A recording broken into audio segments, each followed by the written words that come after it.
व्याख्यामुद्रां करसरसिजैः पुस्तकं शङ्खचक्रे बिभ्रद्भिन्नस्फटिकरुचिरे पुण्डरीके निषण्णः अम्लानश्रीरमृतविशदैरंशविप्लावयन् मामाभिर्भूयात् अनगमहिमा मानसे वागधीशः। नमस्ते प्राणेश प्रणत विभवाय मुनिमगाः नमस्वामिन् रामप्रियतमनमन् गुरुगुण नमस्तुभ्यं भीमप्रबलतम कृष्णेष्टभगवन् नमः श्रीमन्मध्वप्रदिश सुदर्शन्नो जय जय श्रीगुरुभ्यो नमः।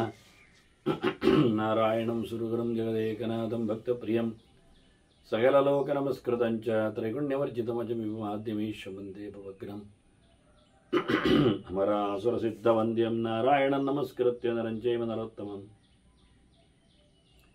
देवीं सरस्वतीं व्यासं ततो जयमुदीरये। ವೇದವ್ಯಾಸುರ ಮಹಾಭಾರತದ ಚಿಂತಕರಿಗೆ ವಂದನೆಗಳು. ಶಾಂತಿ ಪರ್ವದ 326ನೇಯ ಪ್ರವಚನ. ಮೋಕ್ಷಧರ್ಮ ಪರ್ವದ ಚಿಂತನೆಯಲ್ಲಿದ್ದೇವೆ. ವಿಶೇಷವಾಗಿ ಧರ್ಮರಾಜನ ಅನೇಕ ಬಗೆಯ ಹೆದರಿಕೆಯ ಪ್ರಶ್ನೆಗಳಿಗೆ, ಅಂದರೆ ತಾನು ಎಲ್ಲವನ್ನು ಕಳ್ಕೊಂಡು ರಾಜನಾಗಿ ಜವಾಬ್ದಾರಿ ವಹಿಸಬೇಕನ್ನುವಾಗ ಅವನಿಗೊಂದು ರೀತಿಯ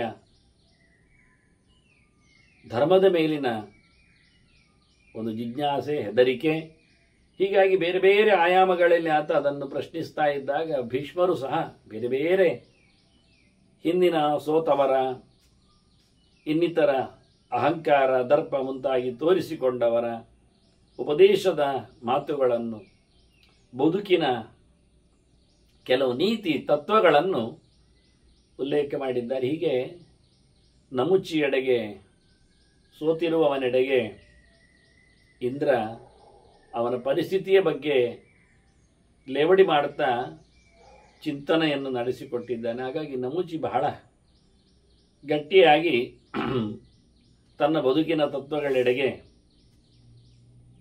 ಮಾತುಗಳನ್ನು ಹರಸಿದ್ದಾನೆ. ಅಲ್ಲಯ್ಯ, ತೊಂದರೆಗಳು ಅಂತ ಉಂಟಲ್ಲ, ನನಗೆ ಬಂತು ಅಂದ್ರೆ ನೀನು ಕೈ ಚಪ್ಪಾಳೆ ತಟ್ಟಿ ಎಂಚ ಉಂಡು ಹೇಗೆ ಇದೆ ಅಂತ ಭಾಳ ಕಣ್ಣು ಮೇಲೆ ಮಾಡಿಕೊಂಡು ಕೇಳುತ್ತೀಯಲ್ಲ ಐರಾವತದ ಮೇಲೆ ಕೂತು. ಅದಿರಲಿ, ತೊಂದರೆ ಯಾರಿಗೆ ಬರುವುದಿಲ್ಲ ಹೇಳು? ಯಾರಿಗಿಲ್ಲ? ನೀವು ದೇವತೆಗಳಿಗೆ ತೊಂದರೆ ಇರಲಿಲ್ವಾ? ಋಷಿಗಳಿಗೆ, ಕಾಡಲ್ಲಿ ಕೂತವರಿಗೆ ತೊಂದರೆ ಇಲ್ಲ ಅಂತಲ್ಲ? ಯಾರಿಗೆಲ್ಲ? ರಾಜರಿಗೆ, ಮನುಷ್ಯರಿಗೆ, ವ್ಯಾಪಾರಿಗಳಿಗೆ ತೊಂದರೆ ಯಾರಿಗಿಲ್ಲ? ಆಪತ್ತುಗಳು ಮೆತ್ತುವುದೇ, ಮುತ್ತಿಗೊಳ್ಳುವುದೇ ಅದು ಮನುಷ್ಯರಿಗಲ್ಲದೆ, ಜೀವರಿಗಲ್ಲದೆ ಇನ್ಯಾರು? ಬಂಡೆಗಲ್ಲಿಯ, ಜಡಕ್ಕ, ಕಂಬಕ್ಕ? ಬಹಳ ಚೆನ್ನಾಗಿ ಆತನ ಪ್ರಶ್ನೆಯಲ್ಲಿ ಹಾಕಿದೆ. ಅಂದರೆ ಆಪತ್ತು ಬಂತು ಅಂತ ಹೇಳಿಕೊಂಡು ನಾವು ಸ್ಯಾಡ್ನೆಸ್, ಬಹಳ ಬೇಸರದಲ್ಲಿ ಕೂತ್ರೆ ಒಂದು ವಿಷಯ ಹೇಳ್ಯ, ನಮಗೆ ಊಟ ಸೇರೋದಿಲ್ಲ. ಆಗ ಹೌದು, ಸೇರದಿರಲಿ, ಏನಾಯಿತು ಬೇತು ನಾವೇ ತಲೆ ತಿರುಗಿ ಬೀಳುವುದಲ್ವ? ಹೌದಲ್ಲ ಮತ್ತೆ? ಹಾಗಾಗಿ ಒಂದರಿಂದ ಇನ್ನೊಂದನ್ನು ಇಷ್ಟು ವಿಶದವಾಗಿ ಅದರ ಚಿಂತನೆಯನ್ನು ಕೊಡ್ತಾನವನು. ಋಷಿಂಶ್ಚ ದೇವಾಂಶ್ಚ ಮಹಾಸುರಾಂಶ್ಚ ತ್ರೈವಿದ್ಯ ವೃದ್ಧಾಂಶ್ಚ ವನೇ ಮುನಿಂಶ್ಚ.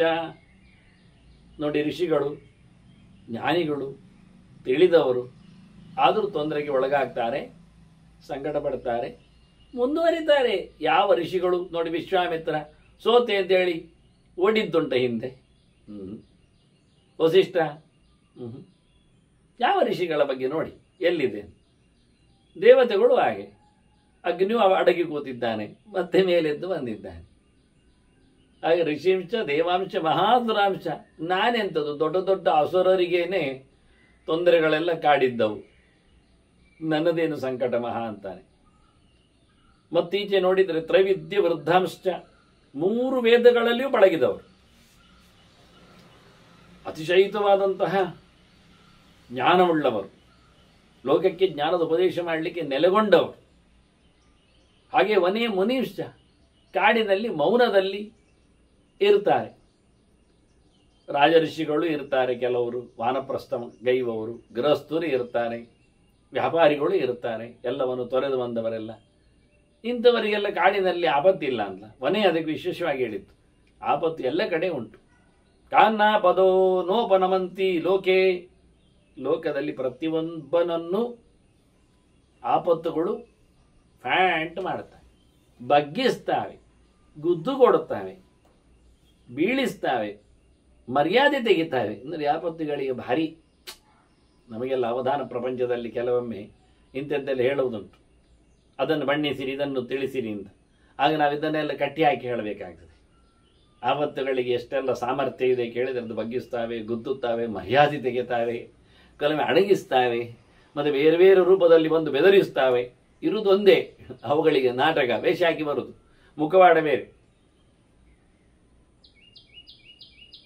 ಯಾರು ಬಗ್ಗುವುದಿಲ್ಲ, ಬಾಗುವುದಿಲ್ಲ, ಬೆದರುವುದಿಲ್ಲ, ಬೇಸತ್ತುವುದಿಲ್ಲ ಕೇಳಿದರೆ ಭಾಳ ಚೆನ್ನಾಗಿ ಹೇಳ್ತಾರೆ.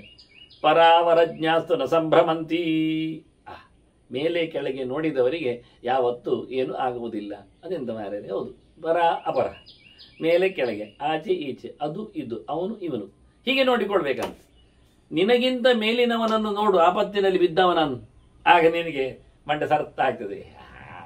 ಅವರಿಗೆ ಮರ್ಯಾದೆ ಹೋಗಲಿಲ್ಲ, ಮತ್ತೆ ನಂದೆಂತ ಹೇಳ್ತಾರೆ. Correct correct. ಮತ್ತೆ ಕೆಳಗಿನವನನ್ನು ನೋಡು, ನನಗಿಂತ ಜಾಸ್ತಿ ಸಂಕಟದಲ್ಲಿ ಬಿದ್ದಿದ್ದಾರೆ, ಅಯ್ಯೋ ಹೇಗೆ ಬದುಕಬೇಕು ಅವರು, ಹೌದಲ್ಲ? ಇಷ್ಟೇ. ಮೇಲಿನವರನ್ನು ನೋಡು, ಅಂಥವರಿಗೂ ಸಂಕಟ ಬಂದಾಗ ಹೇಗೆ ಗಮ್ಮತ್ತಿನಲ್ಲಿದ್ದಾರೆ ತಿಳ್ಕೊ. ಅವರ ಈ ರಾಜಕಾರಣಿಗಳೆಲ್ಲ ಹಾಗೆ, ಅವರಿಗೆ ಎಂಥದೂ ಆಗೋದಿಲ್ಲ. ಬಿಳಿ ಬಟ್ಟೆ ಹಾಕಿರ್ತಾರೆ, ಪೂರಾ ಕೊಳೆ ಇರ್ತದೆ ಒಳಗೆ, ಆದರೂ ಮುಚ್ಚಿಕೊಂಡು ಗಮ್ಮತ್ತಲ್ಲಿ ಬರ್ತಾರೆ. ಆಗ ಅವ್ರು ಹೀಗೆ ಹೇಳೋದು, ನೋಡಿ ಅವನು 3 ಸರ್ತಿ CM ಆಗಿದ್ದಾನೆ, ಈಗ ಹೇಗಿದ್ದಾರೆ, 12 ವರ್ಷ ಆಯಿತು ಅವರು ಹೊರಗೆ ಬರಲಿಲ್ಲ, ಜೈಲಲ್ಲಿದ್ದಾರೆ, ಹಾಗೆಲ್ಲ ಹೇಳ್ತಾರೆ. ಇವ ಖಾಲಿ ಶಾಸಕ, ಏನು ಹೋದ್ರೇನು ಇಲ್ಲಾದ್ರೇನು ಹೇಳ್ತಾನೆ. 12ರಲ್ಲಿ 24 ವರ್ಷ ಜೈಲಿಗೆ ಕೂತ್ರು ತೊಂದರೆ ಇಲ್ಲ. ಹೇಗೆ ಅವನು 3 ವರ್ಷ 3 ಸರ್ತಿ CM ಆದವನು ಒಳಗೆ ಕೂತಿದ್ದಾನೆ ಅಂದಾಗ ಏನು ಅಂತ ನೋಡಿಬೇಕಾಗ್ತದೆ. ಹೀಗೆ ಪೊಸಿಷನಲ್ಲಿ ಮೇಲೆ, ದುಡ್ಡಿನಲ್ಲಿ ಮೇಲೆ, ಜ್ಞಾನದಲ್ಲಿ ಮೇಲೆ ಇದ್ದವರನ್ನು ನೋಡಿ, ಮತ್ತೆ ಕೆಳಗಿರವನ್ನು ನೋಡಿ. ನಿಮಗಿಂತ ಕಮ್ಮಿಯವರು, ಸಂಕಟದಲ್ಲಿ ಬಿದ್ದುಕೊಂಡವರು ಎಚ್ಚರಾಗದೆ ಎಷ್ಟು ಒದ್ದಾಡ್ತಾ ಇದ್ದಾರೆ. ನೀನು ಆರಾಮಾಗಿರು, ನಿನಗೇನಾಗಲಿಲ್ಲ. ಯಾರು ದೊಡ್ಡವ? ದೇವರು ದೊಡ್ಡವ. ಯಾರು ಸಣ್ಣವರು? ದೇವರಿಗಿಂತ ಉಳಿದವರೆಲ್ಲರೂ ಸಣ್ಣವರೇ. ಹಾಗಾಗಿ ಸಣ್ಣವರನ್ನೆಲ್ಲ ಪರೀಕ್ಷಿಸು, ದೊಡ್ಡ ಭಗವಂತನನ್ನು ನೆನಪಿಸು, ಒಳ್ಳೆಯದಾಗ್ತದೆ ನಿನಗೆ. ಪ್ರತಿಯೊಬ್ಬನು ಅಸ್ವತಂತ್ರನು, ದೇವರ ಅಡಿಯಾಳು ಎನ್ನುವುದನ್ನು ಯೋಚನೆ ಮಾಡಿ. ನೀನು ದೇವರ ಏನು ಆಪತ್ತಿಲ್ಲದೆ ಆಗಲಿಕ್ಕೆ, ನಿನಗೇನು ಆಪತ್ತನ್ನು ಇಲ್ಲ ಮಾಡಿಕೊಳ್ಳಲಿಕ್ಕೆ ಬರುವುದಿಲ್ಲ. ನೀನು ಸ್ವತಂತ್ರನಲ್ಲ ಯಾವ ವಿಷಯದಲ್ಲಿ. ತಿಂದವರಿಗೂ ಕೆಲವೊಮ್ಮೆ ಹೆಚ್ಚು ಕಡಿಮೆ ಆಗ್ತದೆ, ಅವರು ತಲೆ ತಿರುಗ್ತಾರೆ, ವಾಂತಿ ಮಾಡ್ತಾರೆ. ತಿನ್ನದವನು ಪಾಪ ವಾಂತಿ ಮಾಡ್ತಾನೆ, ಅವನಿಗೂ ತಲೆ ತಿರುಗಿ, ಯಾಕೆಂದರೆ ಹಸುವೆ ಇಲ್ಲಿ ಪಾಪ, ಇಬ್ಬರಿಗೂ ಒಂದೇ ನಮನೆ ಆಗು.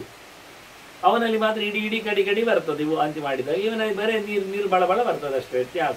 ಹೊರಗೆ ಬರುವುದರಲ್ಲಿ ವ್ಯತ್ಯಾಸ ಬರುವುದು, ಆಗುವುದರಲ್ಲಿ ಸಂಕಟ ಬಂದೇ ನಾವು. ಅದರಿಂದ ಬಹಳ ಚೆನ್ನಾಗಿ ನನಗಿಲ್ಲದ ಸ್ವಾತಂತ್ರ್ಯ, ಭಗವಂತ ನೀಡುವ ಸ್ವಾತಂತ್ರ್ಯ, ಎಲ್ಲರೂ ಬೇಸ್ತು ಬಿದ್ದವರೇ ಅನ್ನುವುದನ್ನು ಕಂಡಾಗ ಯಾವನೊಬ್ಬನು ಸಹ ಆಪತ್ತುಗಳನ್ನು ಸಂಭ್ರಮಿಸುವುದಿಲ್ಲ.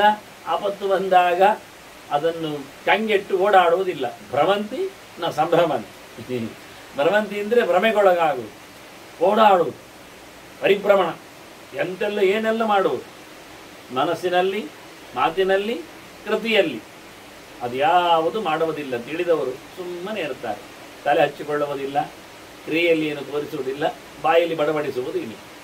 ಅಷ್ಟೇ ಅಲ್ಲದೆ ತೊಂದರೆ ಬಂದಾಗ ಪರವಾಗಿಲ್ಲ ಹಿಡ್ಕೊಂಡು ಸಂಭ್ರಮಾಚರಣೆ ಮಾಡುವುದಲ್ಲ, ಆಪತ್ತಿನ ಸಂಭ್ರಮ, ಆ ಮಹೋತ್ಸವ ಅದೆಂದ ಕರ್ಮ. ಕೈಕಾಲು ಮುರಿದಾಗ ಹಾಗೆ ಎಲ್ಲ ಇಲ್ಲ, ತೆಪ್ಪಾಗಿ ಕೂತ್ಕೊಳ್ಬೇಕು. ಅದನ್ನು ದೊಡ್ಡ ಸಂಗತಿ ಮಾಡುವುದಲ್ಲ. ಸುಮ್ಮನೆ ಸಂಕಟವನ್ನು ಔಡುಗಚ್ಚಿ ತಾನು ಮಾತ್ರ ಅನುಭವಿಸ್ತಾ ಸುಮ್ಮನೆ ತಲೆಗಳಿಗೆ ಹಾಕಿರುವುದು, ಮತ್ತೆ ತಲೆ ಮೇಲೆ ಕಾಗುವುದು.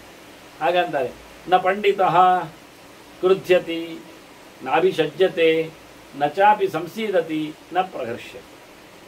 ಒಬ್ಬ ತಿಳಿದವನಾಗಿದ್ದರೆ, ಅತ್ತ ಇತ್ತ ಶಾಸ್ತ್ರಗಳನ್ನು ಅವಲೋಕಿಸಿಕೊಂಡಿದ್ದರೆ, ಅವನು ಯಾವುದಕ್ಕೂ ಎಂಥ ಕತೆ ಬಂದಾಗಲೂ ಹೆಚ್ಚು ಕಡಿಮೆ ಆದಾಗಲೂ ನಚಾರ್ಥ ಕೃಚ್ಛ್ರ ವ್ಯಸನೇಶು ಶೋಚತೆ. ಸಂಪತ್ತು ಬರಲಿ ಹೋಗಲಿ, ಯಾವುದೇ ಪದಾರ್ಥಗಳು ಸಿಗಲಿ ಸಿಗದಿರಲಿ, ಗೆಲುವಾಗಲಿ ಸೋಲಾಗಲಿ, ಅದು ಏನಾದರೂ ಯಾರಾದರೂ ಕೈ ಕೊಡಲಿ ಅಥವಾ ಏನಾದರೂ ಸಹಾಯ ಮಾಡಲಿ, ಎಂತಹ ವಿಚಿತ್ರವಾದ ಸನ್ನಿವೇಶಕ್ಕೊಳಗಾದರೂ ಅವನು ಕೋಪಿಸುವುದಿಲ್ಲ, ಒಂದನ್ನೇ ಜೋತಾಡಿಸಿಕೊಂಡು ಅಯ್ಯೋ ಅಂತೇಳಿ ಮುಳುಗಿ ಹೋಗುವುದಿಲ್ಲ, ಅಥವಾ ಅದರಲ್ಲಿ ಏನಾದರೂ ಸಂಕಟ ಪಟ್ಟಿಕೊಂಡು ಬಿದ್ದು ಹೋಗುವುದಿಲ್ಲ, ಅಲ್ಲದೆ ಗಮ್ಮತ್ತು ಮಾಡಿಕೊಂಡು ಕುಣಿಯುವುದೂ ಇಲ್ಲ, ಅಳವುದೇ ಇಲ್ಲ. ಸ್ಥಿತ ಪ್ರಕೃತಿಯ ಹಿಮಮಾನಿಮಾಚಲ. ಆಹಾ, ಎಷ್ಟು ಚೆನ್ನಾಗಿ ಉದಾಹರಣೆ ಕೊಡ್ತಾರೆ ಅಂದರೆ ಹಿಮಾಲಯ ಪರ್ವತದಂತೆ ಅಂತ ಚೆನ್ನಾಗಿ ಉಂಟು. ಹಿಮಾಲಯಕ್ಕೆ ನೀವು ನೋಡಿ, ಎಂಥ ಚಳಿಯಾಗಲಿ ಅದು ಹಿಮಾಲಯ, ಎಂಥ ಬಿಸಿಲಾಗಲಿ ಅದು ಹಿಮಾಲಯವೇ. ಹೇಗೆ ಕರಗಿ ಹೋಗದಾರದಷ್ಟು ಉಂಟು ಅದರಲ್ಲಿ ಹಿಮಗಳ ರಾಶಿಗಳು. ಮಳೆ ಬರಲಿ ಹಿಮಾಲಯ ಬರಲಿ, ಬಿಸಿಲಾಗಲಿ ಚಳಿಯಾಗಲಿ ಮಳೆ ಆಗಲಿ, ಮೂರಾಚೆಗೆ ನಮ್ಮಲ್ಲಿ ಏನಿಲ್ಲ, ಅಷ್ಟೇ ಇರು, ಮೂರೇ ಇರು ನಮಗೆ. ಒಂದು ನೀರಿನ ಉಪದ್ರವ, ಒಂದು ಬೆಂಕಿಯ ಉಪದ್ರವ, ಒಂದು ನೆಲದ ಉಪದ್ರವ ಅಂದಾಗಿ, ಭೂಮಿ ರಾಪೋ ನಲಹ ಅಂತ ಅಷ್ಟೇ, ಮೂರೇ ತತ್ವಗಳು. ಕಳೆದ ಬಾರಿ ನಾವು ನೋಡಿದ್ದೇವಲ್ಲ ಸಂಪತ್ತಿನ ಅಧಿದೇವತೆ ಇಟ್ಟ ಕಾಲಿನ ಕತೆ ಅಂತ. ಹಾಗಾಗಿ ನಮಗೆ ನೀರಿನಿಂದ ಬಾಧೆ, ಅದು ಶೈತ್ಯ ಆಗ್ತದೆ, ಚಳಿ ಆಗ್ತದೆ. ಮತ್ತು ಬೆಂಕಿಯಿಂದ ಬಿಸಿಯಿಂದ ಬಾಧೆ, ಅದು ಸೆಕೆ ಆಗ್ತದೆ, ಬಿಸಿಲಾಗ್ತದೆ. ಮತ್ತು ಅತ್ತ ಮಳೆ ಆಯಿತು, ಇತ್ತ ಬಿಸಿಲಾಯಿತು. ಮತ್ತೆ ಆಗುವುದು ನಮಗೆ ಚಳಿ ಮಾತ್ರವೇ. ಅದು ನೆಲ ಎಲ್ಲ ಥಂಡಿ ಇರ್ತದೆ, ವಾತಾವರಣ ಎಲ್ಲ ಶಿಮ ಆಗ್ತದೆ, ಆಗ ನಾವು ಮರಗಟ್ಟಿ ಹೋಗ್ತೇವೆ. ಅತಿರೇಕವಾದಂತಹ ಎ ಸಿಯಲ್ಲಿ ಕೂತ್ಕೊಂಡು ಮನುಷ್ಯರು ತಮ್ಮ ಬೆನ್ನು ನೋವು ಮಾಡಿಕೊಂಡಾಗಿ ಮೂಳೆ ಹಾಳಾಗ್ತದೆ, ಅವರಿಗೆ ಅದು ಬೋಧ ಇಲ್ಲ. ವೈದ್ಯರಂತೂ ಖುಷಿ ಪಡ್ತಾರೆ, ಎಲ್ಲ ಅನಾರೋಗ್ಯಗಳು ಬರ್ತವೆ, ಅದು ವಿಷಯವೇನು. ಪ್ರಧಾನವಾಗಿ ಬೆನ್ನಿನ ಮೂಳೆಗೆ ಅತ್ಯಧಿಕವಾದಂಥ ಒತ್ತಡದೊಂದಿಗೆ ಪೆಟ್ಟು ಬೀಳುವಂಥದ್ದು ಎ ಸಿಯ ಕತೆ. ಅದು ನೀವು ಚೇಂಬರಲ್ಲಿ ಇರಲಿ, ವಾಹನದಲ್ಲಿರಲಿ, ಎಲ್ಲೇ ಆಗಿರಲಿ, ಇದನ್ನು ಜನ ಗಮನಿಸುವುದಿಲ್ಲ, ಅದನ್ನು ಸರಿಯಾಗಿ ಹೇಳುವುದೂ ಇಲ್ಲ. ಹೀಗಾಗಿ ಯಾವುದು ಬಂದಾಗಲೂ ವರ್ಷಂ ತನ್ನ ನಿಂದ್ಯಾ ತದ್ವ್ರತಂ ತತಂ ತಬಂತನ್ನ ನಿಂದ್ಯಾ ತದ್ವ್ರತಂ ಅಂತ ಹೇಳಿ, ಮಳೆ ಚಳಿ ಸೆಕೆ ಅಂತ ಹೇಳಿಕೊಂಡು ಒದ್ದಾಡದೆ ಬೊಬ್ಬೆ ಹೊಡೆಯದೆ ಅದಕ್ಕೆ ಅನುಗುಣವಾಗಿ ನಿನ್ನ ಮೈಯನ್ನು ಅಭ್ಯಾಸ ಮಾಡಿಕೊ. ಅಭ್ಯಾಸ ಏನಂತ ಕೌಂತೆಯ ವೈರಾಗ್ಯೇಣ ದೇಹದ ಮೇಲೆ ವೈರಾಗ್ಯವನ್ನು ತಾಳು, ಖುಷಿ ಇರ್ತದಾಗ ಅಂತ. ಹಾಗೆ ಯಾವತ್ತೂ ಸಹ ಬೆಟ್ಟದಾಗಿರಬೇಕು, ಗಟ್ಟಿಯಾಗಿರಬೇಕು, ಪ್ರಕೃತಿ ಸಹಜವಾಗಿ ಸ್ವಭಾವ ಗಟ್ಟಿಯಾಗಿರಬೇಕು. ಅಂತಹ ಪ್ರಕೃತಿಯನ್ನು ಮೈಗೂಡಿಸಿಕೊಳ್ಳಬೇಕು. ಯಮರ್ಥ ಸಿದ್ಧಿ ಪರಮಾನ್ ಹರ್ಷಯೇತ್ ತಥೈವ ಕಾಲೇ ವ್ಯಸನನ್ನ ಮೋಹೇತ್. ಯಾರಿಗೆ ಒಳಿತಾದಾಗ ಖುಷಿ ಹೆಚ್ಚಾಗುವುದಿಲ್ಲ, ಯಾರಿಗೆ ಕೆಡುಕಾದಾಗ ಸಂಕಟ ಹೆಚ್ಚಾಗುವುದಿಲ್ಲ, ಅವನು ಒಳ್ಳೆಯ, ಅದು ಚೆನ್ನಾಗಿರ್ತದೆ. ಗಮ್ಮತ್ತಾಯ್ತು ಹೇಳಿ ಗಮ್ಮತ್ತು ಮಾಡೋದಲ್ಲ, ಕಳೆದೋಯ್ತು ಹೇಳಿ ಎಲ್ಲ ಸಂಕಟ ಪಡುವುದು ಅಲ್ಲ. ಲಿಮಿಟ್ ಎಲ್ಲದಕ್ಕೂ. ನೋವಿಗೂ ನಲಿವಿಗೂ ಯಾವುದೇ ರೀತಿಯಾದ ಹೆಚ್ಚು ಅಂತರ ಇಲ್ಲದಂತೆ. ಸುಖಂಚ ದುಃಖಂಚ ತಥೈವ ಮಧ್ಯಮಂ ನಿಷೇವತೆ ಎಂ ಸ ಧುರಂಧರೋ ನರಃ. ಎಸ್ ಧುರಂಧರೋ ನರ, ಅವನೇ ನಿಜವಾಗಿ ಈ ನೊಗವನ್ನು ಹೊತ್ತುಕೊಳ್ಳಿಕ್ಕೆ ಸಮರ್ಥ ಅಂತ. ನೊಗ ಅಂದರೆ ಗಾಡಿಯನ್ನು ಎಳಿಬೇಕಾದ್ರೆ ಎತ್ತಿನ ಹೆಗಲಿನ ಮೇಲೆ ಅದನ್ನು ನೀಡ್ತಾರೆ, ದಂಡವನ್ನು, ಮರದ ದಂಡ, ಅದಕ್ಕೆ ನೊಗ ಅಂತ ಹೆಸರು. ಅಷ್ಟೇ ಅಲ್ಲದೆ ಉಳುವಾಗಲೂ ನೇಗಿಲು ಹಾಯಿಸುವಾಗ ಅದಕ್ಕೆ ನೇಗಿಲು ಅದರ ಮೇಲೆ ದಂಡ ಬರ್ತದೆ, ಅದಕ್ಕೆ ಧುರ ಅಂತ ಹೆಸರು, ದೂಹು. ಹಾಗೆ ಅದನ್ನು ಹೊತ್ತುಕೊಳ್ಳಿಕ್ಕೆ ದೂಹು ದುರೌ ಧುರಹ ಅಂತ, ಧುರಂ ಧರ. ಹಾಗೆ ಧೂರ್ ಅರ್ಜುನೇನ ಓಢವ್ಯ ಅಂತ ಹೇಳಿ ಕೃಷ್ಣ ಹೇಳುತ್ತಾನೆ. ಈ ಯಜ್ಞ ಮಹಾಭಾರತ ಮಹಾಯುದ್ಧದ ಪಾರುಪತ್ಯವನ್ನು ಅದನ್ನು ಅರ್ಜುನ ವಹಿಸಿಕೊಳ್ಳಬೇಕು ಅಂತ ಹೇಳಿ ಕೃಷ್ಣ ಹೇಳಿದ್ದ. ಹಾಗೆ ನಾನಿದ್ದೆ, ಹಾಗೆ ಅದನ್ನು ನಡೆಸಿಕೊಡುವವನು ಅಂತ ಅರ್ಥ. ಯಜ್ಞದ ವಿಶೇಷವಾದಂತಹ ಕೆಲಸವನ್ನು ನಡೆಸಿಕೊಡುವವನು. ಹಾಗೆ ಯಾರು ಬ್ಯಾಲೆನ್ಸ್ ಆಗಿ ಸುಖ ದುಃಖಗಳನ್ನು ಅನುಭವಿಸ್ತಾನೆ, ಅವನು ಬದುಕನ್ನು, ಜೀವನದ ಗಾಡಿಯನ್ನು ನಡೆಸಲು ಸಮರ್ಥನಾದಂತಹ ವ್ಯಕ್ತಿ ಆಗ್ತಾನೆ. ಯಾಮ್ಯಾಮ್ ಅವಸ್ಥಾಂ ಪುರುಷ ಅಧಿಗಚ್ಚೇತ ತಸ್ಯಾಂ ರಮೇತ ಅಪರಿತಪ್ಯಮಾನ. ಎಂಥ ಅವಸ್ಥೆ ಬರಲಿ ಅದರಲ್ಲಿ ಒಂದು ಸಂತೋಷವನ್ನು ಪಡೆಯಲಿಕ್ಕೆ ನೋಡಬೇಕು. ಅವನು ಹತ್ತುಕೊಂಡಲ್ಲ, ಆತುಕೊಂಡಲ್ಲ, ಬಾತುಕೊಂಡು ಅಲ್ಲ. ಮತ್ತೆ ಕೆಲವರಿಗೆ ಅಳುವೆ ಬರುವುದು ಕಷ್ಟ ಬಂದಾಗ, ಅದು ಪ್ರಯೋಜನ ಇಲ್ಲ. ಕೆಲವರು ಇನ್ನೊಬ್ಬರು ಮೋರೆ ನೋಡುದು, ಏನಾದರೂ ಸಹಾಯ ಮಾಡ್ತಾರ ಅಂತ, ಅದು ಪ್ರಯೋಜನ ಆಗಲಿ. ಇನ್ನು ಕೆಲವರು ಮುಸುಡನ್ನು ಬಾಪಿಕೊಳ್ಳುವುದು. ಅದಕ್ಕೆ ನಾನು ಹತ್ತುಕೊಂಡು ಆತುಕೊಂಡು ಬಾತುಕೊಂಡು ಅಂತ ಹೇಳಿ. ಮೋರೆಲ್ಲ ಪಿಂಟಿಸಿಕೊಂಡು ಅದು ಪ್ರಯೋಜನ ಇಲ್ಲ. ಅಳುವುದು ಪೂರ್ಣವಾದಂತಹ ತಾಮಸ.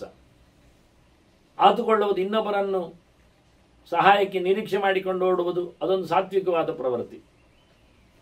ಬಾತುಕೊಂಡು ಕೂತ್ಕೊಳ್ಳೋದುಂಟಲ್ಲ, ಅದು ರಾಜಸವಾದದ್ದು. ಅತ್ತ ಗೊತ್ತೂ ಆಗೋದಿಲ್ಲ, ಇತ್ತ ಅರ್ಥವೂ ಆಗೋದಿಲ್ಲ ಆ ನಮೂನೆ. ಹೀಗಾಗಿ ಎಂಥದ್ದು ಮಾಡಲಿಕ್ಕಿಲ್ಲ. ಬಂದಾಗ ಯಾವ ಯಾವ ಏನೇನು ಅವಸ್ಥೆಗಳು ಬಂತು ಅದಕ್ಕೆ ಅನುಗುಣವಾಗಿ ತನ್ನನ್ನು ತಾನು ಸರಿ ಮಾಡಿಕೊಂಡು ಖುಷಿ ಪಡಬೇಕು. ಏವಂ ಪ್ರವೃದ್ಧಂ ಪ್ರಣುದನ್ ಮನೋಜಂ ಸಂತಾಪ ಮಾಯಾಸಕರಂ ಶರೀರಾತ್. ಬಾತುಕೊಂಡ್ರೆ ಇಲ್ಲಿ ಏನಾಗ್ತದೆ? ಹತ್ತುಕೊಂಡ್ರೆ ಎಲ್ಲ ಮಂಡೆ ನೋವು ಆಗ್ತದೆ, ತಲೆ ಕಿರಿಕಿರಿ ಆಗ್ತದೆ, ತಲೆನೋವು ಬರ್ತದೆ, ಸಂಕಟ ಆಗ್ತದೆ, ಮನಸ್ಸು ಅದಾಗಿ ಹಾಳಾಗಿ ಹೋಗ್ತದೆ, ಮುದಗೊಳ್ಳುವುದಿಲ್ಲ. ಅದಕ್ಕೇನು ಮಾಡಬೇಕು? ಮನಸ್ಸಿನಲ್ಲಿ ಬಂದ ಸಂಕಟವನ್ನು ದೂರಕ್ಕೆ ಹಾಕಬೇಕು. ಬೆಳೀತಾ ಉಂಟು ಹೇಳಿದದನ್ನು ಇಟ್ಟುಕೊಳ್ಳುವುದಲ್ಲ. ಅದಕ್ಕೆ ಇನ್ನೊಬ್ಬರ ಹತ್ರ ಹೇಳಿ ಮತ್ತಷ್ಟು ಹೌದಲ್ಲ ಹಾಗೆ ಹೇಳಿಕೊಂಡು ಮತ್ತಷ್ಟು ರಾಗ ಹಾಕಿ ಅದನ್ನೆಲ್ಲ ಇನ್ನಷ್ಟು ಬೆಳೆಸುವುದಲ್ಲ. ಅಲ್ಲಿಗಲ್ಲಿಗೆ ಚೂಟಿ ಹಾಕ್ಕೊಳ್ಬೇಕು. ಅದು ನಮಗೆ ಇಷ್ಟ ಆಗದ ಸಂಗತಿ ಆಗಿರ್ತದೆ. ಅದು ನಮ್ಮನ್ನು, ದೇಹವನ್ನು ಎರಡನ್ನು ಸಹ ಹಾಳು ಮಾಡ್ತದೆ. ನಾನು ಹಾಗೆ ಅದೇ ಹೇಳಿದ್ದು. ಮನಸ್ಸಿಗೆ ಕಿರಿಕಿರಿ ಆದರೆ ಊಟ ಸೇರುವುದಿಲ್ಲ. ಊಟ ಸೇರದಿದ್ರೆ ಏನಾಗ್ತದೆ ಹೇಳಿದ್ರೆ ಅವನು ಹೇಳ್ತಾನೆ ಮುಂದೆ. ದೇಹ ಹಾಳಾದ್ರೆ ಆರೋಗ್ಯ ಕೆಡ್ತದೆ ಅಂತ ಮುಂದೆ ಶುರು ಮಾಡ್ತಾ. ನತಸ್ಸದಃ ಸತ್ ವರ್ಷತ್ ಸಭಾಷ ಸಾಪ್ರಾಪ್ಯಾನ್ನ ಕುರುತೆ ಸದಾ ಭಯಂ. ಮನುಷ್ಯನಿಗೆ ಒಂದು ಸೀಮೆ, ಒಂದು ಎಲ್ಲೆ, ಒಂದು ಬೌಂಡ್ರಿ, ಒಂದು ಮರ್ಯಾದೆ, ಒಂದು ಫ್ರೇಮ್, ಒಂದು ಚೌಕಟ್ಟು, ಒಂದು ಲಿಮಿಟೇಷನ್ಸ್, ಒಂದು ಇತಿಮಿತಿ ಇರಬೇಕು.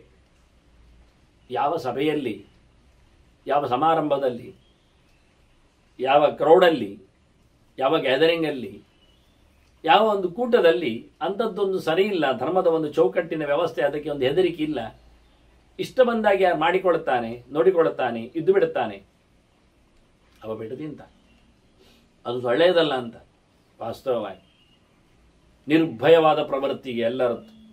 ಯಾರು ಹೇಳುತ್ತಾರೆ, ಯಾರು ಕೇಳುತ್ತಾರೆ, ಏನಾಗ್ತದೆ ಇಲ್ಲಿ ನೋಡ್ತದೆ, ಯಾವುದೇ ರೀತಿಯಾದ ವಿಷಯವೇ ಜನಕ್ಕಿಲ್ಲ. ಹಾಗೆ ತಪ್ಪು ಮಾಡೋದು ಏನು? 2 ಗಂಟೆಗೂ ಎದ್ದು ಮೀಯುವುದೇ ಬೆಳಿಗ್ಗೆ, ಅರ್ಲಿ ಮಾರ್ನಿಂಗ್. ಎಂತ ಅಂತ ಇಲ್ಲ. ಸೂರ್ಯೋದಯ ಮುಂಚೆ ಹಾರಿ ಆಯಿತು ಫ್ಲೈಟು. ಎಲ್ಲಿಗೆ? ಏನೋ ತುರ್ತು ಪರಿಸ್ಥಿತಿ ಎಲ್ಲರಿಗೂ. ಈಗ ಪ್ರಯೋಜನ ಇಲ್ಲ.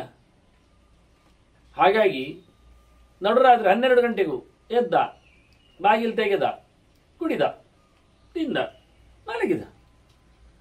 ಮನೆ ಹೋಗಲು ಈಗೆಲ್ಲ ರಾತ್ರಿಗೆಲ್ಲ ಮನೆ ಹೋಗಲು. ಸೂರ್ಯ ಹೋದ ಬಳಿಕ, ಸೂರ್ಯ ಬರೋ ಮುಂಚೆ ಎಲ್ಲ ಮನೆ ಹೋಗಲು.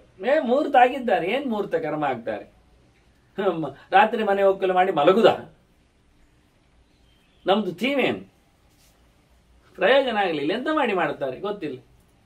ಯಾರತ್ರ ಯಾರು ಕೇಳುವುದು? ದೀಕ್ಷಾ ವಿಧಾನ ಕೆಲವೊಮ್ಮೆ ಉಪದೇಶ ಮಂಡೆ ಬೋಳಿಸಿ ಮಾತು ಹೇಳಿಕೊಡ್ತಾನೆ ಅವನಿಗೆ. ಎಷ್ಟು ಗಂಟೆಗೆ? ಎಷ್ಟು ಗಂಟೆ ಇಲ್ಲ, ಸೂರ್ಯ ಬಾರದ ಮುಂಚೆ. ದಿನವೇ ಆಗದ ಮುಂಚೆ ಹೇಳುವುದಿಲ್ಲ. ಅದೇನು ಮುಹೂರ್ತವಾದ ಕರ್ಮ? ಯಾವ ದಿನ ಅದು ಏನು ಅಂತ? ಇನ್ನೂ ವಾರ ಬಂದಿರುವುದಿಲ್ಲ. ಆ ವಾರವಲ್ಲ, ಈ ವಾರವಲ್ಲ, ಯಾವುದೇ ಕಥೆ ಅಲ್ಲದೆ ಮನುಷ್ಯನಿಗೆ ಏನು ಯಾವತ್ತು ಹೇಗೆ ಮಾಡಬೇಕು ಅನ್ನೋದು ಅರ್ಥ ಗೊತ್ತಿರಬೇಕು. ಅದಕ್ಕೊಂದು ಚೌಕಟ್ಟಿನ ವ್ಯವಸ್ಥೆ, ಧರ್ಮದ ಒಂದು ಬೇಲಿ ಇಲ್ಲ, ಅದ ಪ್ರಯೋಜನ ಇಲ್ಲ. ಧರ್ಮತತ್ವಂ ಅವಗಾಹ್ಯ ಬುದ್ಧಿಮಾನ್ ಯೋಬಿವೈತಿ ಸ ದುರಂಧರ ಪುಮಾನ್. ಯಾರು ಧರ್ಮದ ತತ್ವವನ್ನು ಚೆನ್ನಾಗಿ ಏನು ಮಾಡಲಿಕ್ಕೆ ಇದೆ ಎನ್ನುವುದಾಗಿ ಶಾಸ್ತ್ರದಲ್ಲಿ ಹೇಳಿದ ಹಾಗೆ ಹೇಳಿಕೊಟ್ಟ ಹಾಗೆ ದೇವರು ತನ್ನ ಕೈಂಕರ್ಯವನ್ನು, ಈಗ ದೇವತೆಗಳ ಉಪಾಸನಾದಿಗಳನ್ನು ನಾವು ಮಾಡುವಂಥದ್ದು, ನಮಗೆ ಬೇಕಾದೀಗ ಪುಣ್ಯ ಪಾಪಗಳು, ಸ್ವರ್ಗಾದಿಗಳ ವ್ಯವಸ್ಥೆಗಳು ಅಂತ ಇರುವಾಗ ಅದನ್ನೆಲ್ಲ ಯಾರು ಮಾಡಿಕೊಟ್ಟದ್ದು, ಯಾರು ಹೇಳಿಕೊಟ್ಟದ್ದು? ದೇವರು ತಾನೇ, ದೇವತೆಗಳಲ್ಲವೇ? ಅವರು ಹೇಳಿದ ಕೇಳಬೇಕು ಬೇಡವೋ? ನಮ್ಮಿಷ್ಟದಂತೆ ಮಾಡೋದ? ಕೃಷ್ಣನಂತೂ ಹೇಳಿಯೇ ಬಿಟ್ಟ, ಕೆಪ್ಪೆ ಹೊಡೆದಾಗಿ. ಎಷ್ಟು ಶಾಸ್ತ್ರ ವಿಧಿ ಮುತ್ಸೃಜ್ಯ ಬರ್ತದೆ ಕಾಮಕಾರತ ನಸಸಿದ್ಧಿ ಮಮಾಪ್ನೋತಿ ಅಂತ, ನ ಸುಖಂ ನ ಪರಾಂಗತಿಂ ಅಂತ. ಉತ್ತಮ ಲೋಕಕ್ಕೆ ಅವರು ಬರುವುದಿಲ್ಲ ತಮ್ಮಿಷ್ಟದಂತೆ ಮಾಡುವವರು ಅಂತ. ಶಾಸ್ತ್ರದ ಕಟ್ಟಳೆಯನ್ನು ಬದಲಾಯಿಸಲಿಕ್ಕಿಲ್ಲ, ಚೌಕಾಶಿ ಮಾಡಲಿಕ್ಕಿಲ್ಲ, ಬಿಟ್ಟುಕೊಡ್ಲಿಕ್ಕಿಲ್ಲ. ಸ್ವಲ್ಪ ಸರಿ ಇರಲಿಂದ ಅಮೆಂಡ್ಮೆಂಟ್ ಮಾಡಿಕೊಂಡು ನಮಗೆ ಇಷ್ಟ ಆದಾಗೆ ಅದನ್ನು ಹೇಳಲಿಕ್ಕೆ ಆಗೋದಿಲ್ಲ. ಅವ್ರು ಹೇಳಿದ್ದಾರೆ 3:30 ಗಂಟೆ ನಂತರ ಹೇಳಲಿಕ್ಕೆ ಅಂತ. ಅದು ಪರವಾಗಿಲ್ಲ, 1-2 ಗಂಟೆ ಮುದ್ದೆ ಮಾಡು, 1-2 ಗಂಟೆ ಹೇಳುವ, ತೊಂದರೆ ಇಲ್ಲ. ಎದ್ದ ನಂತರ ಮೀವ, ಬಿಂದ ನಂತರ ಅಡಿಗೆ ಮಾಡುವ, ಅಡಿಗೆ ಮಾಡಿದ ನಂತರ ಸ್ವಲ್ಪ ತಿಂದು ನೋಡುವ. ಅಷ್ಟೊಂದು ಸೂರ್ಯೋದಯಕ್ಕೆ ಮುಂಚೆ ಎಲ್ಲ ಆಗಿದೆ. ಅದನ್ನು ಕ್ರಮ ಪ್ರಕಾರ ಬರೀತಾರೆ ಮತ್ತೆ ಸ್ಪಷ್ಟವಾಗಿ. ಇನ್ವಿಟೇಷನ್ಸ್ಗಳು ಅಂತ ಇವತ್ತು ಬರಲಿಕ್ಕೆ ಶುರುವಾಗಿ, ಆಹ್ವಾನ ಪತ್ರಿಕೆ ಅಂತ ಎಲ್ಲ. ಅರ್ಲಿ ಮಾರ್ನಿಂಗ್ 1 ಗಂಟೆಗೆ ಅರಳಿ ಮಥನ, 3 ಗಂಟೆಗೆ ಆದ್ಯ ಗಣಯಾಗ, 5 ಗಂಟೆಗೆ ಇದು ಪಂಚವ್ಯ ಪ್ರಾಶನ, ಎಲ್ಲರೂ ಕುಡಿದಾಯಿತು. ಮತ್ತು ಸೂರ್ಯೋದಯ 6:30 ಗಂಟೆಗೆ ಎಂತ ಆಗ ಎಲ್ಲರೂ ಬಂದು ಬರುವಾಗ ಇವರದ್ದೆಲ್ಲ ಮುಗಿದಿರ್ತದೆ. ಎಂಥ ಕಥೆಯ ಅರ್ಥವೇ ಆಗುವುದಿಲ್ಲ. ಹಾಗಾಗಿ ಹೇಳುತ್ತಾನೆ, ಧರ್ಮವನ್ನು ಚೆನ್ನಾಗಿ ತಿಳಿದವ ನಿಜವಾಗಿಯೂ ಈ ಜಗತ್ತನ್ನು ನಡೆಸಲು, ಭಗವಂತನಡೆ ಸಾಗಲು ಸಮರ್ಥನಾಗಿರತಕ್ಕ ವ್ಯಕ್ತಿ ಅಂತ ಆಗ್ತಾನೆ. ಅದರಲ್ಲಿ ಬಹಳ ಚೆನ್ನಾಗಿ ಅಭ್ಯಾಸ ಮಾಡಿಕೊಂಡು, ಅವಗಾಗಿಯೇ ಬುದ್ಧಿಮಾನ್, ಸುಮ್ಮನಾಗಿ ಗೊತ್ತಾಗುವುದಿಲ್ಲ. ಅದರೊಳಗೆ ಬಹಳಷ್ಟು ಪರಿಶ್ರಮ ಮಾಡಬೇಕು, ಒಳ್ಳೆ ತಾಕತ್ತು ಬೇಕು ಅವನಿಗೆ. ಅಂಥವನು ಮಾತ್ರ ಒಳ್ಳೆಯ ರೀತಿಯಿಂದ ಭಗವಂತನಡೆ ಸಾಗಲಿಕ್ಕೆ ಸಮರ್ಥನಾಗ್ತಾನೆ. ಪ್ರಾಜ್ಞಸ್ಯ ಕರ್ಮಾಣಿ ದುರನ್ವಯಾನಿ ನವೇ ಪ್ರಾಜ್ಞ ಮುಹ್ಯತಿ ಮೋಹಕಾಲೆ. ತಿಳಿದವನ ಕೈಂಕರ್ಯಗಳು ನಮಗೆ ಅರ್ಥ ಆಗುವುದಿಲ್ಲ. ಅವ ಏನು ಮಾಡ್ತಾನೋ, ಹೇಗಿರ್ತಾನೋ. ಹಾಗಾಗಿ ಸರಿಯಾಗಿ ತಿಳಿದವನಲ್ಲಿ ನಾವು ಕೇಳಿಕೊಂಡು ನಡೆಸಬೇಕೆ ಹೊರತು ನೋಡಿ ಮಾಡಲಿಕ್ಕೆ ಆಗುವುದೇ ಇಲ್ಲ. ಅವನು ಯಾವ ಕಾಲದಲ್ಲಿಯೂ ಎಂದೂ ಸಹ ತಪ್ಪನ್ನು ನಡೆಸಿಕೊಡುವುದಿಲ್ಲ, ಬೇಸತ್ತು ಹೋಗುವುದೂ ಇಲ್ಲ, ಮೋಹಕ್ಕೆ ಅಜ್ಞಾನಕ್ಕೆ ಬಲಿಯಾಗುವುದಿಲ್ಲ. ಯಾಕೆ ತಿಳಿದಿದ್ದಾನವ. ಧ್ಯಾನಾಚ್ಯುತಶ್ಚೇನ್ ನ ಮುಮೋಹ ಗೌತಮಃ. ಅದಕ್ಕೊಂದು ದೃಷ್ಟಾಂತ ಕೊಡ್ತಾನವನು. ತಾವತ್ ಕೃಚ್ರಾಮ್ ಆಪದಂ ಪ್ರಾಪ್ಯ ವೃದ್ಧ. ಗೌತಮ ಋಷಿಯ ಬಗ್ಗೆ ಮಾತಾಡ್ತಾನೆ. ವೃದ್ಧ, ಮುದುಕ ಇದ್ದ. ಮುದುಕನಿದ್ದ ಜ್ಞಾನದಲ್ಲಿ ವೃದ್ಧನು ಅಂತ ಹೇಳಿಕೊಳ್ಳುವ ಅರ್ಥವು ಇಲ್ಲಿ ಬರುತ್ತದೆ. ಹಾಗಾಗಿ ಅವನಿಗೆ ನೋವು ಸಂಕಟ ಆಯಿತು, ಸ್ಥಾನ ಭ್ರಷ್ಟನಾದವ, ಅವನು ಪಾತಿಥ್ಯ ಬಂತು ಅಂತ ಇಟ್ಕೊಳ್ಳುವವನಿಗೆ. ಆದರೂ ಗೌತಮ ಹೆದರಲಿಲ್ಲ. ಅವನು ಬಚಾವಾದ. ನಮಗೆ ಇದರ ಪರಿಚಯ ಚೆನ್ನಾಗಿ ಸಿಗುವುದಿಲ್ಲ ಏನು ಯಾವತ್ತು ಅಂತ. ವಾಸ್ತವವಾಗಿ ಒಂದು ಪ್ರಕರಣ ನಡೆದಿದೆ ಗೌತಮರಲ್ಲಿ. ಈ ಗೋದಾವರಿ ತಂದವರವರೇ. ಅಲ್ಲಿ ಎಲ್ಲ ಋಷಿಗಳು ಬರಗಾಲ ಬಂತು ಅಂತೇಳಿ ಕೂತಾಗ 12 ವರ್ಷಗಳ ಕಾಲ ಗೌಜಿಯಾಗಿ ಅವರ ಜೊತೆಯಲ್ಲಿ ಊಟ ಉಪಚಾರ ಚಿಂತನೆ ಕಾರ್ಯಕ್ರಮ ಎಲ್ಲ ಆಗಿತ್ತು. ಮತ್ತೆ ಒಂದು ದೈವಿಕವಾದ ಒಂದು ಕ್ರಿಯೆ ಹೇಳುತ್ತೇನೆ ಇರಲಿ. ಶಿವನ ತಲೆಯಲ್ಲಿ ಗಂಗೆ ಕೂತಿದ್ದಾಳೆ. ಅದಕ್ಕೆ ಪಾರ್ವತಿಗೆ ಏನೋ ಮುಜುಗರ ಅಂತೆ. ಅದಕ್ಕೆ ಗಣಪತಿಯಲ್ಲಿ ಹೇಳಿದ್ಲಂತೆ, ಇದು ಕಥೆ ವ್ಯವಸ್ಥೆ, ಅವಳನ್ನು ಇಳಿಸು ಕೆಳಗೆ ಅಂತ. ಆಯಿತು, ಉಪಾಯ ಮಾಡುವ ಅಂತೇಳಿ ಇದೇ ಗಣಪತಿ ಬಂದ ಗೌತಮರ ಆಶ್ರಮಕ್ಕೆ ಬಂದು ಅಲ್ಲಿನ ಜನರಿಗೆಲ್ಲ ಹೇಳಿದ, ಏನ್ರಿ ಊರಲ್ಲೆಲ್ಲ ಮಳೆ ಬೆಳೆ ಆಯ್ತಲ್ಲ, ಇಲ್ಲೇ ಕೂತಿದ್ರಲ್ಲ ನೀವೆಲ್ಲ, ಯಾಕೆ? ನಾವು ಹೇಳಿ ಆಯಿತು ಕೇಳಿ ಆಯಿತು, ಗೌತಮರು ಬಿಡ್ತಾ ಇಲ್ಲ, ಏನು ಕಮ್ಮಿ ಇದೆ, ಇಷ್ಟು ಇದ್ಬಿಟ್ರಿ, ಇಲ್ಲೇ ಇಡಿ ಅಂತ ಹೇಳ್ತಾರೆ ಅವರು.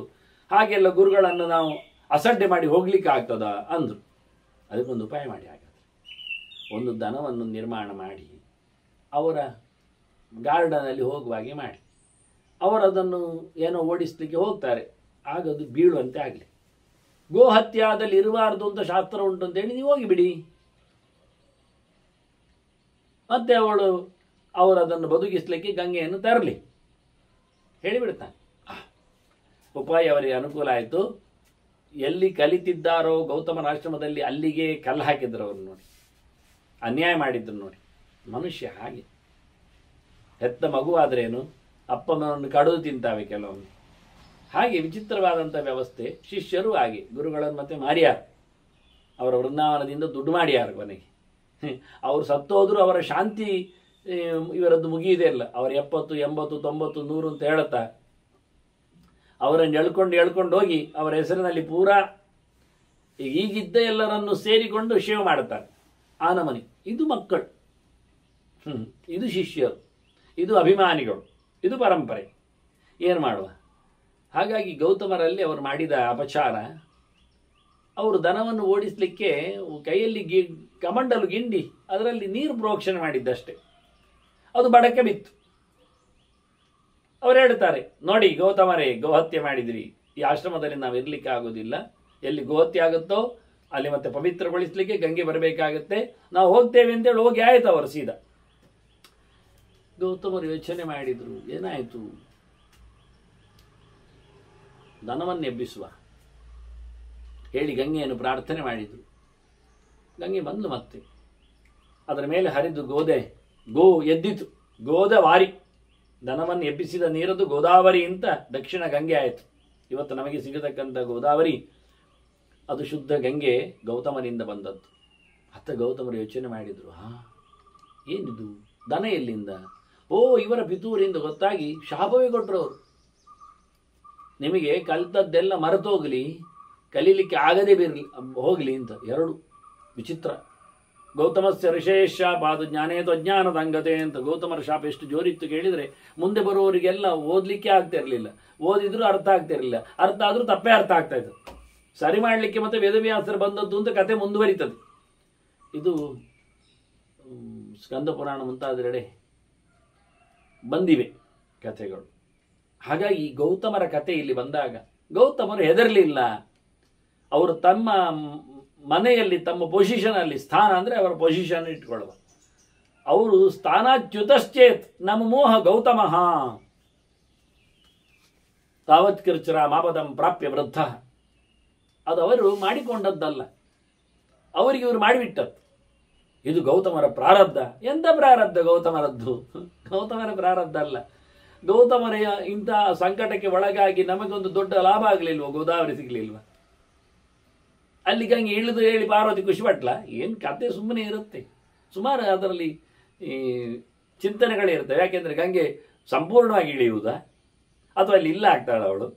ಅದು ಇವತ್ತೊಂದು ದಿವಸ ಗಂಗೆ ಇಳಿದು ಬಂದು ಅಂತ ಹೇಳಿದ ತಕ್ಷಣ ಮರುದಿನ ಮೇಲೆ ಕೂತ್ಕೊಳ್ಳೋದಿಲ್ಲ ಶುಂಠಲೆಯಲ್ಲಿ. ಅಥವಾ ಶಿವೆಯನ್ನು ತೀರ್ಥವನ್ನು ಎಸಿತಾನೆ ವಿಷ್ಣು ಪಾದೋದಕವನ್ನು. ಯಾರೋ ತಮಾಷೆ ಮಾಡಿದ್ದಾರೆ, ಅದು ವಿಷ್ಣು ಪಾದೋದಕ ಅಂದರೆ ನೋಡಿ ನಾಚಿಕೆ ಆಗುವುದು. ಅದು ವಿಷ್ಣುಪಾದ ಅಂದರೆ, ವಿಷ್ಣುಪದ ಅಂದರೆ ಆಕಾಶ, ಅದು ಆಕಾಶದ ನೀರನ್ನು ಹೊತ್ತದ್ದು. ಅಲ್ಲಿಗೆ ಇವರೊಂದು ಅರ್ಥ ಮಾಡಿ ಹೇಳಿದ ತಕ್ಷಣ ಮುಗಿದೋಯ್ತಾ?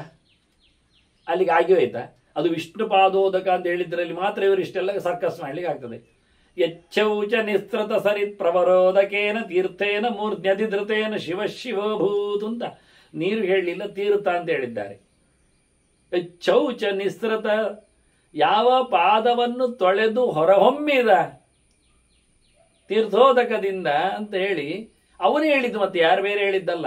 ಈ ಗೆರೆಯನ್ನವರೇ ಹೇಳಿಕ್ಕೆ ಹೋಗೋದಿಲ್ಲ ಹೇಳುವವರು, ತಮಾಷೆ ಮಾಡುವಾಗೆಲ್ಲ, ಕೊಚ್ಚಿಕೊಳ್ಳುವಾಗೆಲ್ಲ ಇದನ್ನು ಮಾತಾಡೋದಿಲ್ಲ ಎಲ್ಲಿಂದ ಬಂತು ಅಂತ.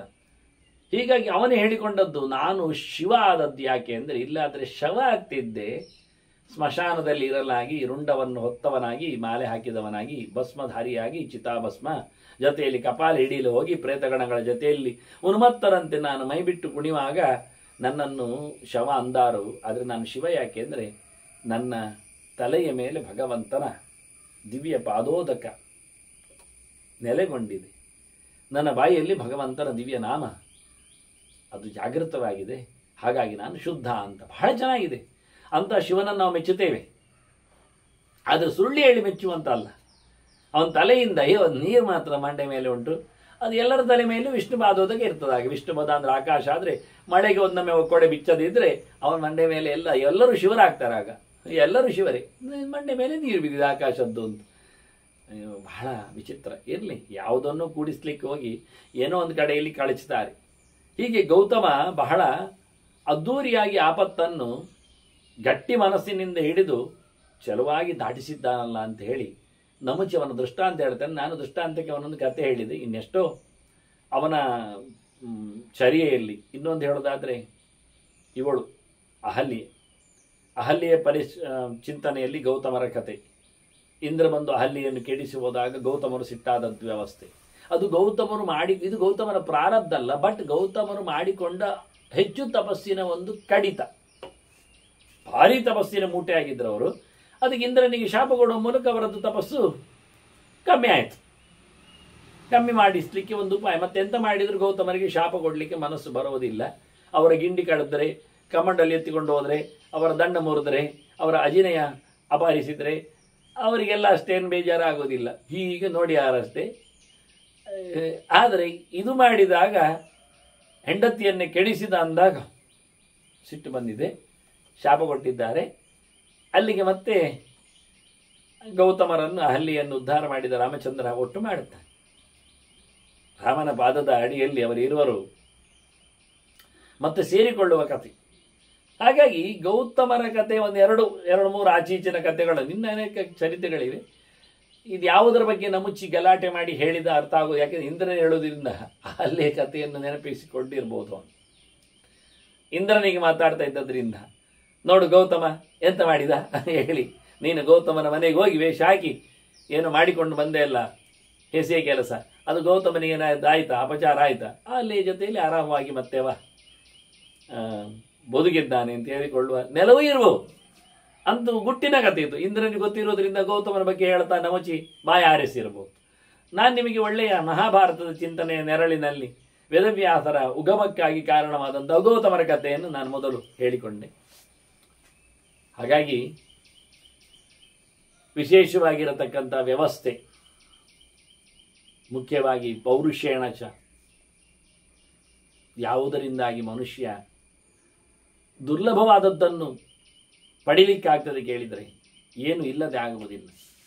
ನ ಮಂತ್ರಬಲ ವೀರ್ಯೇಣ ಪ್ರಜ್ಞೆಯ ಪೌರುಷೇಣ ಚ ನ ಶೀಲೇನ ನ ವೃತ್ತೇನ ತಥಾ ನೈವಾರ್ಥ ಸಂಪದ ಅಲಭ್ಯಂ ಲಭತೆ ಮರ್ತ್ಯ ತತ್ರಕ ಬರೆದೇವ.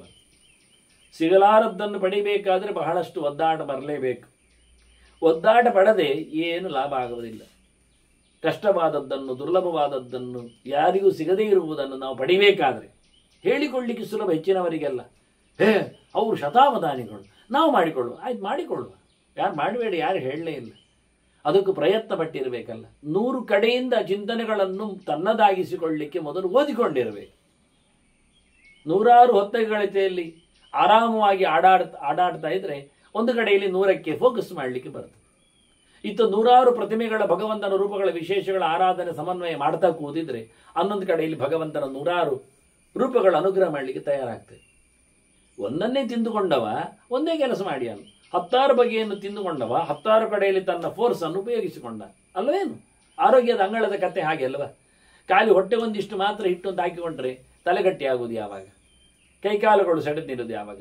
ಅದು ಸರ್ವತೋಮುಖ ಅಭಿವೃದ್ಧಿಗೆ ಬೇಕಾಗಿರತಕ್ಕಂಥ ನಾವು ಆರೋಗ್ಯದಂಗಳದಲ್ಲಿ ಊಟೋಪಚಾರಗಳನ್ನು ಮಾಡುವಂತೆಯೇ ಉಪ್ಪು, ರಸ, ಹುಳಿ, ಖಾರ, ಚಪ್ಪೆ ಎಲ್ಲ ಇರುವ ಹಾಗೆ ಬದುಕು ಅಂದಾಗ ಹೇಳುತ್ತಾನೆ, ಸಿಗಲಾರದ್ದು ಸಿಗಬೇಕಾದರೆ ಎಲ್ಲವನ್ನು ನಡೆಸಬೇಕಾಗತ್ತೆ. ಮಂತ್ರ ಚಿಂತನೆ ಇಲ್ಲದೇ ಇದ್ದರೆ, ಬಲವನ್ನು ಪ್ರಯೋಗ ಮಾಡದೇ ಇದ್ದರೆ, ತಾಕತ್ತನ್ನು ಬೆಳೆಸಿಕೊಳ್ಳದೇ ಇದ್ದರೆ, ಬುದ್ಧಿವಂತಿಕೆ ಇಲ್ಲದೆ ಹೋಗಿದ್ರೆ, ಅಥವಾ ನಮ್ಮ ಪ್ರಯತ್ನ ನಾವು ವಿಫಲರಾದರೆ, ನಮ್ಮ ಶೀಲ ಕೆಟ್ಟೋಗಿದ್ರೆ, ನಮ್ಮ ವೃತ್ತಿ, ನಮ್ಮ ಚರ್ಯೆ, ನಮ್ಮ ಆಚರಣೆ ಅದು ಸಮ ಇಲ್ಲದೆ ಇದ್ದರೆ, ಅಥವಾ ನಮ್ಮ ಸಂಪತ್ತು, ದುಡ್ಡು, ದ್ರವ್ಯ ಅದೆಲ್ಲ ಬೇಕಾದಷ್ಟು ಇಲ್ಲ ಅಂತಾದರೆ ನಮಗೆ ಬೇಕಾದ ಪಡೀಲಿಕ್ಕೆ ಆಗುವುದಿಲ್ಲ. ಏನು ಬೇಕಾದರೂ ಪಡಿಬೇಕು ಅಂತಿದ್ರೆ ಇವೆಲ್ಲ ಬೇಕೇ ಬೇಕಾಗ್ತದೆ.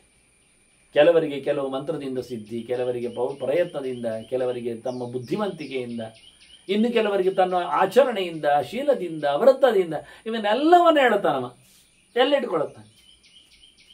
ಆದ್ದರಿಂದ ಸುಮ್ಮನೆ ಯಾವುದು ಇಲ್ಲ ಅಂತ ಆದರೆ ಹೇಳಿಕೊಂಡು ಅಳ್ತಾ ಕೂತ್ಕೊಳ್ಳೋದಲ್ಲ, ಸಿಗಲಿಲ್ಲ ಅಂತ ಕೂಗುವುದಲ್ಲ. ಏನೋ ಒಂದು ಮಾಡಬೇಕಾಗ್ತದೆ, ಏನೋ ಒಂದು ಪಡಿಬೇಕಾಗ್ತದೆ. ಸಿಗಲಿಲ್ಲ, ಸಿಗದೆ ಇರಲಿಕ್ಕೆ ಕಾರಣ ನಮ್ಮಲ್ಲಿ ಇಲ್ಲದ ಕೊರತೆ, ನಮ್ಮಲ್ಲಿದ್ದ ಕೊರತೆ ಸಿಗಲಿಲ್ಲದ ಇಲ್ಲ ಕಾರಣ. ಅಳುವುದಾ? ಹತ್ಕೊಂಡು ಕೂತ್ಕೊಳ್ಳೋದಾ? ನೋವುಂಟು, ಬೆನ್ನಿಗೆ ನೋವು ಉಂಟಾದರೆ ನಿನ್ನಲ್ಲಿ ಏನೋ ಒಂದು ಕೊರತೆ ಇದೆ. ವಿಟಮಿನ್ಸ್ಗಳ ಕೊರತೆಯೋ, ಪ್ರೋಟೀನ್ಗಳ ಅಂಶಗಳ ಅವ್ಯವಸ್ಥೆಯೋ, ಅಥವಾ ಇನ್ನು ಹೆಚ್ಚುವರಿದ ಏನಾದರೂ ನಿನ್ನ ದುಶ್ಚಟಗಳು ಎಲ್ಲ ಹೀಗೆ ನೋಡಿಕೊಳ್ಳಬೇಕಾದ. ಅಳುವುದರಲ್ಲಿ ಏನು ಕೆಲಸ ಇಲ್ಲ ಅಂತ. ಯದೇವ ಅಭಿಜಾತಸ್ಯ ಧಾತಾರೋ ವಿದತ ಪುರ ತದೇವ ಅನುಭವಿಷ್ಯಾಮಿ ಕಿನ್ನೋ ಮೃತ್ಯು ಕರಿಷ್ಯತೆ. ನನಗೆ ಏನು ಮಾಡಿಕೊಟ್ಟಿದ್ದಾರೋ ಅದು ನಾನು ಮಾಡಿಕೊಂಡಿದ್ದೆ. ನೀನೀಗ ಸಂಕಟದಲ್ಲಿದ್ದಿ, ತೊಂದರೆಯಲ್ಲಿದ್ದಿಂದ ನೀನು ಹೇಳುತ್ತಾ ಇದ್ದೆ ಆದರೆ ಅದು ನಾನು ಮಾಡಿಕೊಂಡದ್ದು ಅಲ್ಲ. ನಾನು ಹೇಳಿದ್ದಲ್ಲ, ಯಾವುದನ್ನು ಪಡಿಬೇಕಾದ್ರೆ ನಮ್ಮಲ್ಲಿ ಇಷ್ಟು ಮೂಟೆ ಬೇಕು, ಇದೆಲ್ಲ ಕಾರಣಗಳು ಬೇಕು. ಮಂತ್ರ, ಬಲ, ವೀರ್ಯ, ಪ್ರಜ್ಞೆ, ಶೀಲ, ವೃತ್ತ, ಪೌರುಷ, ಸಂಪತ್ತು ಇಷ್ಟೆಲ್ಲ ಇದ್ದಾಗ 8 ಕಡೆಯಲ್ಲಿ ಒಟ್ಟು ಮಾಡಿಕೊಂಡಾಗ ಏನಾದರೂ ಮಾಡಲಿಕ್ಕೆ ಆಗ್ತದೆ. ನನ್ನಲ್ಲಿ ಕೊರತೆ ಇದೆ, ಆಗಲಿಲ್ಲ, ಸೋತೆ. ಮತ್ತೆ ಹಾಗೆ ಮಾಡಿದವನು ದೇವರೇ, ಒಂದು ದೇವರಲ್ಲ, ಸುಮಾರು ಗಳಿದ್ದಾರೆ. ಎಲ್ಲ ಇದೆಲ್ಲ ಕೊಡುವವರು ಎಲ್ಲ ಜನರಿದ್ದಾರೆ. ಆರೋಗ್ಯವನ್ನು ಒಬ್ಬ ಕೊಡ್ತಾನೆ, ಸಂಪತ್ತನ್ನು ಇನ್ನೊಬ್ಬ ಕೊಡ್ತಾನೆ. ದೇವತೆಗಳಲ್ಲಿ ಎಲ್ಲವೂ ಭಗವಂತ ಹೌದು, ಅವರ ಮೂಲಕ ಕೊಡುವುದರಿಂದ ಬಹಳ ಜನರನ್ನು ಇಟ್ಟುಕೊಂಡ. ಒಂದು ಮನೆ ಆಗಲಿ ದೇವಾಲಯ ಆಗಲಿ ಅದು ಆಗಬೇಕು ಅಂತ ಆದರೆ ಅದಕ್ಕೆ ಸುಮಾರು ಜನರು ಸೇರ್ತಾರೆ. ಕಲ್ಲು ಕೆತ್ತುವ ಮಾತ್ರ ಅಲ್ಲ, ಮರ ಹೊಡೆಯುವವನು ಬರ್ತಾನೆ, ಮಣ್ಣುಗಾರೆಯವನು ನಿಲ್ತಾನೆ, ಚಿತ್ರಗಾರನು ಸೇರ್ತಾನೆ. ಹೀಗೆ ಅನೇಕ ಜನರ ಆಯಾಮದೊಂದಿಗೆ ಒಂದು ಆಗುವಂತೆ ನಮ್ಮ ದೇಹದ ಕಥೆಯಲ್ಲಿಯೂ ತತ್ವಾಭಿಮಾನಿಗಳು ಎಷ್ಟು ಜನ ಇಲ್ಲ. ಯಾವ ರೀತಿಯಲ್ಲಿ ಕೆಲಸ ಆಗುವುದಿಲ್ಲ. ಒಬ್ಬೊಬ್ಬರಿಗೆ ಒಂದೊಂದು ಕೆಲಸ, ಒಬ್ಬರಿಗೆ ನೀರಿನ ಕೆಲಸ ದೇಹದಲ್ಲಿ, ಒಬ್ಬರಿಗೆ ಬೆಂಕಿಯ ಕೆಲಸ ದೇಹದಲ್ಲಿ, ಮತ್ತೊಬ್ಬರಿಗೆ ಮಣ್ಣಿನ ಕೆಲಸ, ಮತ್ತೊಬ್ಬರಿಗೆ ಗಾಳಿಯ ಕೆಲಸ. ಹೀಗೆ ಭೌತಗಳ ಪ್ರಪಂಚದಲ್ಲಿಯೂ ಒಂದೊಂದು ಕೆಲಸಗಳಿವೆ. ಇವರೆಲ್ಲ ಸೇರಿಕೊಂಡು ಕೆಲಸ ಮಾಡುವುದರಿಂದ ನನಗೆ ಅನೇಕ ದೇವತೆಗಳು, ದೇವರುಗಳು, ಅನೇಕರು ಕೂತು ನನ್ನನ್ನು ಬಿಲ್ಟ್ ಮಾಡಿದ್ದಾರೆ. ಹೇಗೆ ಮಾಡಿದ್ದಾರೆ? ಹಾಗೆ ಆಗಿದೆ. ಅವರೆಲ್ಲ ಏನು ಕೊಟ್ಟಿದ್ದಾರೆ ಆಗಿದ್ದೇನೆ, ಅದನ್ನು ಅನುಭವಿಸ್ತಾ ಇದ್ದೇನೆ. ಆದ್ದರಿಂದ ನನಗೇನು ಬಂತು?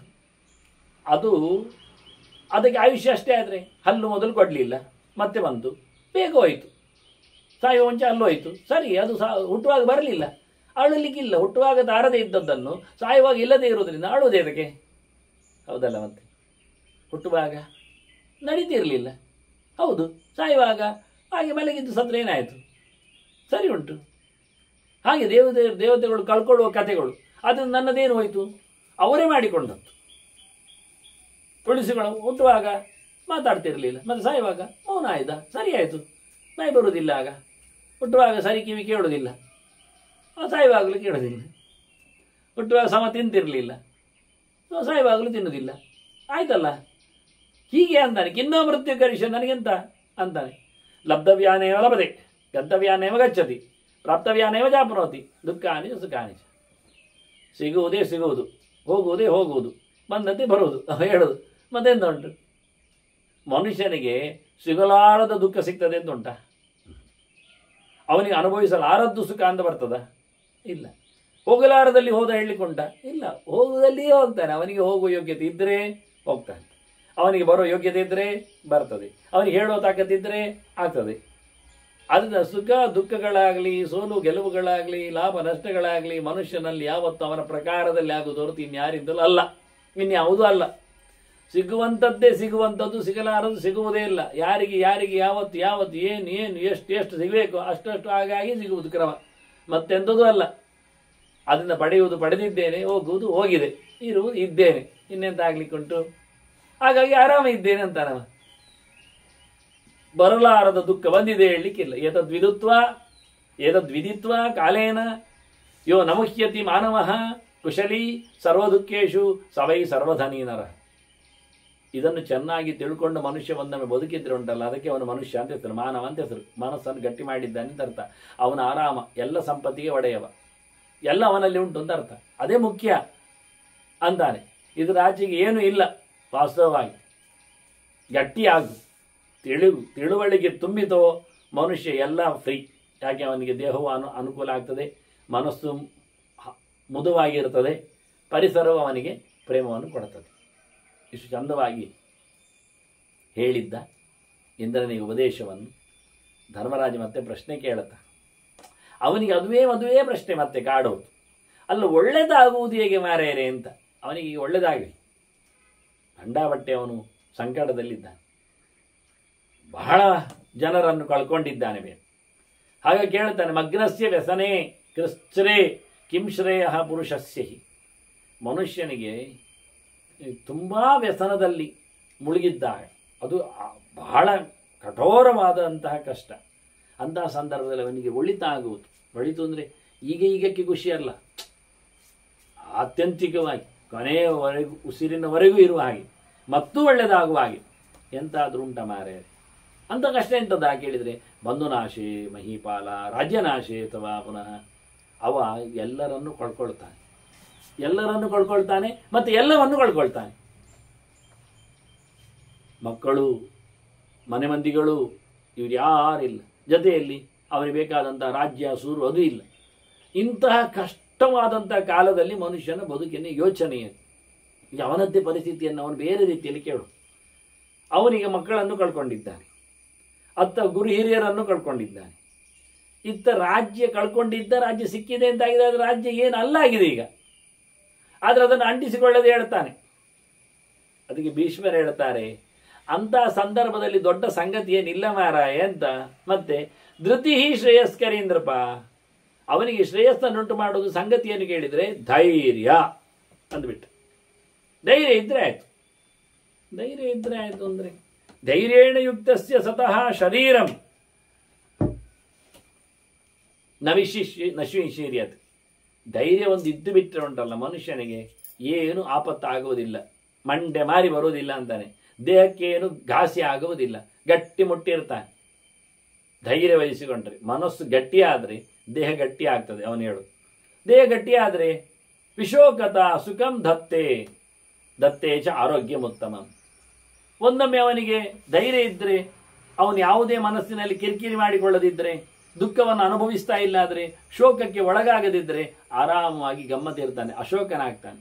ಅಶೋಕನಾದಾಗ ಸುಖವಾಗಿರ್ತಾನೆ. ಶೋಕ ಇಲ್ಲ ಅಂದರೆ ಸುಖ ಉಂಟು ಅಂತ ಅರ್ಥ.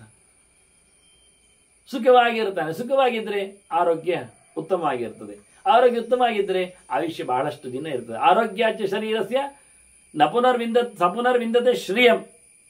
ಅವನಿಗೆ ಆರೋಗ್ಯ ಇದ್ದರೆ, ಶರೀರ ಗಟ್ಟಿ ಇದೆ ಅಂತಾದರೆ ಮತ್ತೆ ಸಂಪತ್ತನ್ನು ಪಡಿತಾನೆ, ಹೇಗೆ ಬೇಕಾದರೂ ಆಗಿ. ಆ ಸಂಪತ್ತಿನಿಂದ ಏನನ್ನು ಬೇಕಾದ್ರೆ ಮತ್ತೆ ಕೊಟ್ಟುಕೊಳ್ತಾನೆ, ಸಮ ಆಗ್ತಾನೆ. ಏನುಂಟು ಈಗ ತಪ್ಪೇನುಂಟು? ಸರಿ ಆಯ್ತಲ್ಲ.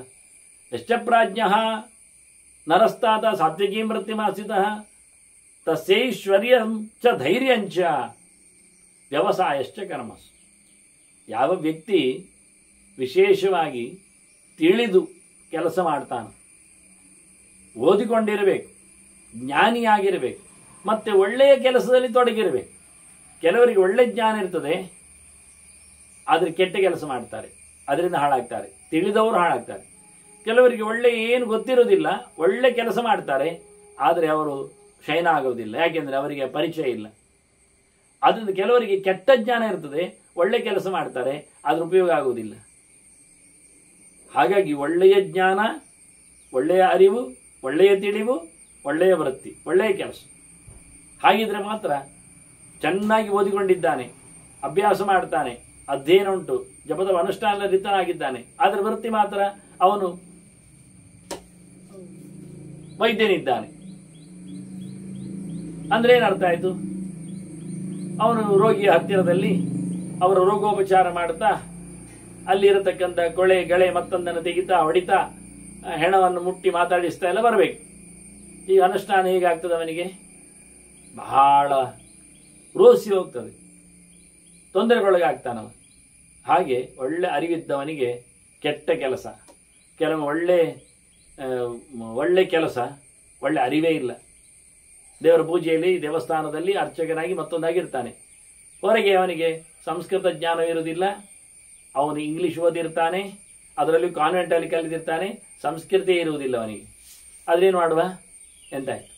ಎಷ್ಟೋ ಜನರಲ್ಲಿ ಉಂಟು. ಯಾಕೆಂದರೆ ಅದು ಕೆಲವು ಪರ್ಯಾಯ ವ್ಯವಸ್ಥೆಯಲ್ಲಿ ಅರ್ಚಕತನ ಬರುವಂಥದ್ದುಂಟು. ಎಲ್ಲಿಯೋ ಯಾವುದೋ ಶಾಲೆಗಳಲ್ಲಿ ಅವರ ಮಕ್ಕಳೆಲ್ಲ ಓದಿರ್ತಾರೆ, ಇಲ್ಲಿ ಒಂದು ಸೇವೆ ಪೂಜೆ ಪುನಸ್ಕಾರ ಕೂತ್ಕೊಳ್ತಾರೆ. ಅವರಿಗೆ ಹಲ್ಲಿಗೆ ಕೈ ಹಾಕಬಾರ್ದು ಅಂತ ಗೊತ್ತಿಲ್ಲ, ಅಲ್ಲೇ ಬಾಯಲ್ಲಿ ಇದ್ದದ್ದನ್ನು ಉಗುಳಬಾರ್ದು ಅಂತ ಗೊತ್ತಿಲ್ಲ. ದೇವಸ್ಥಾನದಲ್ಲಿ ಅಲ್ಲೇ ತಲೆ ಬಾಚಿಕೊಳ್ಳುತ್ತಾರೆ. ದೇವರಿಗೆ ಕಂಬದಲ್ಲಿ ಹಾಕಿದ ಮಿರರಲ್ಲಿ ನೋಡಿಕೊಂಡು ತಲೆ ಬಾಚುತ್ತಾರೆ, ಕೂದಲನ್ನೇ ಕೆಳಗೆ ಹಾಕ್ತಾರೆ. ಅವರು ಯಾವ ಸಂಸ್ಕೃತಿ ಇಲ್ಲ. ಚಪ್ಪಲಿಯನ್ನು ಕೈಯಲ್ಲಿ ಹೊತ್ಕೊಂಡು ಬರ್ತಾರೆ. ದೇವಸ್ಥಾನದ ಒಳಗೆ ಚಪ್ಪಲಿ ಹಾಕಬಾರ್ದು ಗೊತ್ತುಂಟು ಅವರಿಗೆ, ಆದರೆ ಅವರದ್ದೇ ದೇವಸ್ಥಾನ ಅದು. ಹಾಗಾಗಿ ಒಳಗಿಡುವುದು, ಅದನ್ನು ತಗೊಂಡೋಗಿ ಕೈಯಲ್ಲಿ ಹೊತ್ಕೊಂಡು ಹೋಗಿ, ಅದು ಅದರಲ್ಲಿ ಗಮ್ಮತ್ತುಂಟು. ನಾನು ನೋಡಿದ್ದೇನೆ, ದೇವಸ್ಥಾನದ ಮಾಡು ಅಥವಾ ಅಂತರ ಉಂಟಲ್ಲ, ಅದರ ಎಡೆಯಲ್ಲಿ ಸಿಕ್ಕಿಸಿರ್ತಾರೆ. ಯಾರು ಹೊತ್ಕೊಂಡು ಹೋಗ್ತಾರೆ? ಹೆದರಿಕೆ ಪಾಪ ಅವರಿಗೆ. ಮತ್ತೆ ಅದೇ ಕೈಯಲ್ಲಿ ದೇವರ ಕೊಡಪಾನವನ್ನು ಎತ್ತಿಕೊಳ್ತಾರೆ, ಸ್ನಾನಕ್ಕೆ ಮಾಡ್ತಾರೆ. ಕೈಯೂ ತೊಳೆಯುವುದಿಲ್ಲ, ಅದು ಗೊತ್ತಿಲ್ಲ ಅವರಿಗೆ. ಸಂಸ್ಕೃತಿಯಲ್ಲಿ ಯಾರು ಹೇಳಿಕೊಟ್ಟಿಲ್ಲ. ಹಾಗಾಗಿ ಹೇಳ್ತಾನೆ, ಚಂದವಾದ ಬುದ್ಧಿ, ಚಂದವಾದ ಕೆಲಸ ಎರಡಿದ್ರೆ ಮಾತ್ರ ಮನುಷ್ಯ ಉದ್ಧಾರ ಆಗ್ತಾನೆ. ಅಂತವನಿಗೆ ಐಶ್ವರ್ಯವೂ ಸಿಗ್ತದೆ, ಧೈರ್ಯವೂ ಬರ್ತದೆ, ಒಳ್ಳೆ ಕೆಲಸದಲ್ಲಿ ಅವರಿಗೆ ಬೇಕಾದಷ್ಟು ಅಭಿವೃದ್ಧಿ ಆಗ್ತದೆ. ಇಲ್ಲದಿದ್ದರೆ ಮಾಡಿದ ಕೆಲಸ ಎಲ್ಲ ಗೋತ, ಉಪಯೋಗಕ್ಕೆ ಬರೋದಿಲ್ಲ, ನಷ್ಟ ಕೆಲಸ ಆಗ್ತದೆ, ಹಾಳಾಗಿ ಹೋಗ್ತಾನೆ. ವಿಷ್ಣುಕ್ರಾಂತೇಶು ಲೋಕೇಶು ಒಂದು ಸತ್ ಏನಾಯ್ತು ಅದಕ್ಕೆ ಅವರು ಕಥೆ ಹೇಳುತ್ತಾರೆ. ಹಿಂದೆ ದೇವತೆಗಳು ವಿನ್ನಾದರು, ದೈತ್ಯರು ಸೋತು. ಅದೇ ಬಲಿಯ ಕತೆ. ವಾಮನ ಕಾಲೆಜ್ಜೆ ಮೂರು ಮಾಡಿ ಏರಿಸಿದ್ದು ಎಲ್ಲವನ್ನು ಪಡೆದದ್ದೇ ಅವ. ವಿಷ್ಣುಕ್ರಾಂತೇಶು ಲೋಕೇಶು ದೇವರಾಜೇ ಶತಕ್ರದೌ. ಇಂದ್ರ ಅರಸನಾದಾಗ ಮತ್ತೆ ಬಲಿಯಿಂದ ಎಬ್ಬಿಸಿ ಅವನನ್ನು ದುಡಿ ಅವನಿಗೆ ಇಂದ್ರನಿಗೆ ಪಟ್ಟ ಕಟ್ಟಿದ್ದು. ಗೌಜಿ ಆಯಿತು, ಮೆರವಣಿಗೆ ಆಯಿತು, ಎಲ್ಲ ಅಭಿವೃದ್ಧಿ ಆಯಿತು. ಯಜ್ಞ ಯಾಗಗಳೇನು, ಜೊತೆಯಲ್ಲಿ ಲೋಕಗಳ ಸಮೃದ್ಧಿ ಏನು, ದೇವತೆಗಳ ಹರ್ಷ ಏನು. ಹೀಗಾಗಿ ಏನು ಮಾಡಿದವ ಕೂತ್ಕೊಂಡು ಒಮ್ಮೆ ಹೀಗೆ 4 ದಾಡೆಯ 7 ಸೊಂಡಿಲ ಆನೆಯ ಮೇಲೆ ಕೂತೊಮ್ಮೆ ಹೊರಡುವಾಗ ಅವನಿಗೆ ಸಮುದ್ರದ ಕಡೆಯಲ್ಲಿ ಶತಕ್ರದವು ಸಗದಾಚಿತ್ ಸಮುದ್ರಾಂತೆ ಕಶ್ಚಿತ್ ಗಿರಿಗಹ್ವರೆ ಸಗದಾಚಿತ್ ಒಂದಿನ ಸಮುದ್ರದ ಕಡೆಯಲ್ಲಿ ಒಂದು ಗುಹೆಯ ಎಡೆಯಲ್ಲಿ ನೋಡಿದ ಯಾರನ್ನು? ಬಲಿಯನ್ನು. ಬಲಿಂ ವೈರೋಚಿನಿಂ ವಜ್ರೀ ದದರ್ಶ ಉಪಸಸರ್ಪ. ಹತ್ತಿರ ಹೋದ. ಇವನು ಹೋಗುವಾಗ ಎಲ್ಲ ಮೆರವಣಿಗೆ ಬಂದಿದೆ.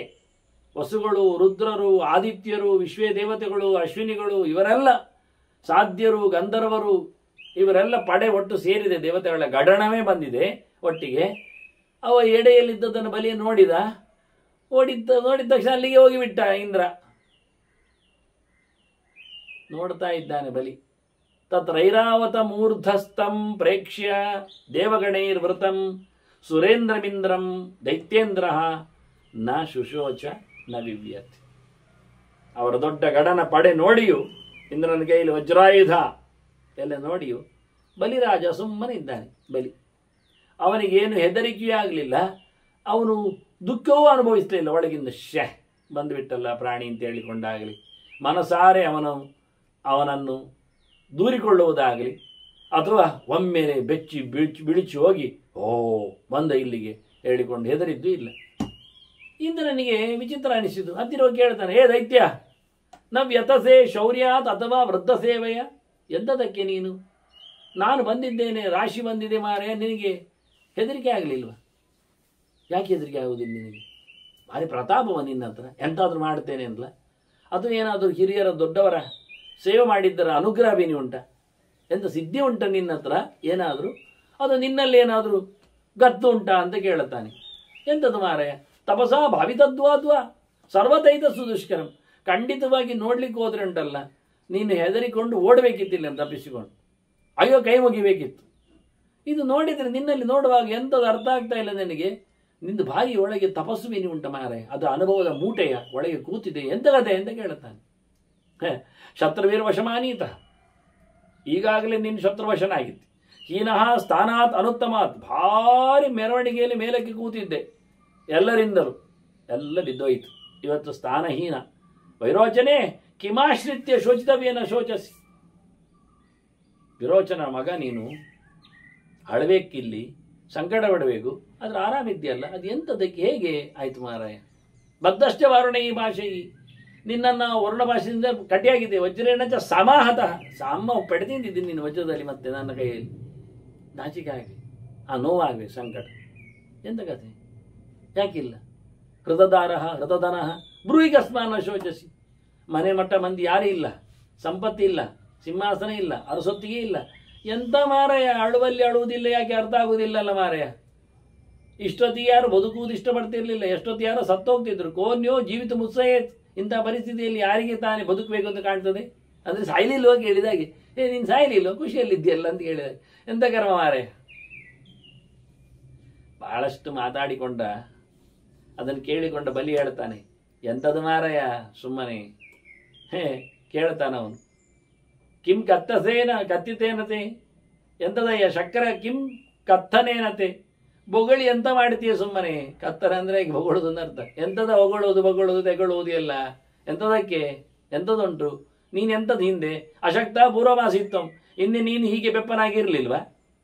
ಸೋತು ಸುಣ್ಣಾಗಿ ಕೂತ್ಕೊಳ್ಳಿಲ್ವಾ? ಆಗ ದಿನದ ವಜ್ರ ಆಯ್ತು, ಐರಾವತ ಎಂತ ಆಯ್ತು?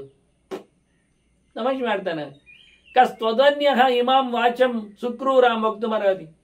ಇದು ಸುಕ್ರುಂಡೆ ಆಗುಂಟಲ್ಲ ನಿನ್ನ ಮಾತು, ಸಮಯ ಇಲ್ಲ ಅಂತಾನೆ. ಸುಕ್ರೂರಾಮ್, ಭಾರಿ ಕ್ರೂರ ಮಾತಾಡ್ದು. ನೀನಲ್ಲ, ನೀನು ಯಾರು ಮಾತಾಡೋದಿಲ್ಲ ಇಂಥದ್ದು ಹೇಸಿಗೆ ವಾಕ್ಯ.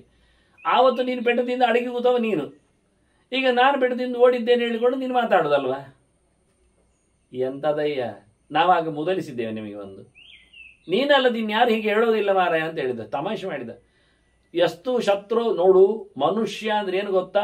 ಬಹಳ ಚಂದವಾದ ಒಂದು ಮಾತು ಹೇಳ್ತಾನೆ ನೋಡಿ, ಸಾರ್ವಕಾಲಿಕ ಸತ್ಯದು.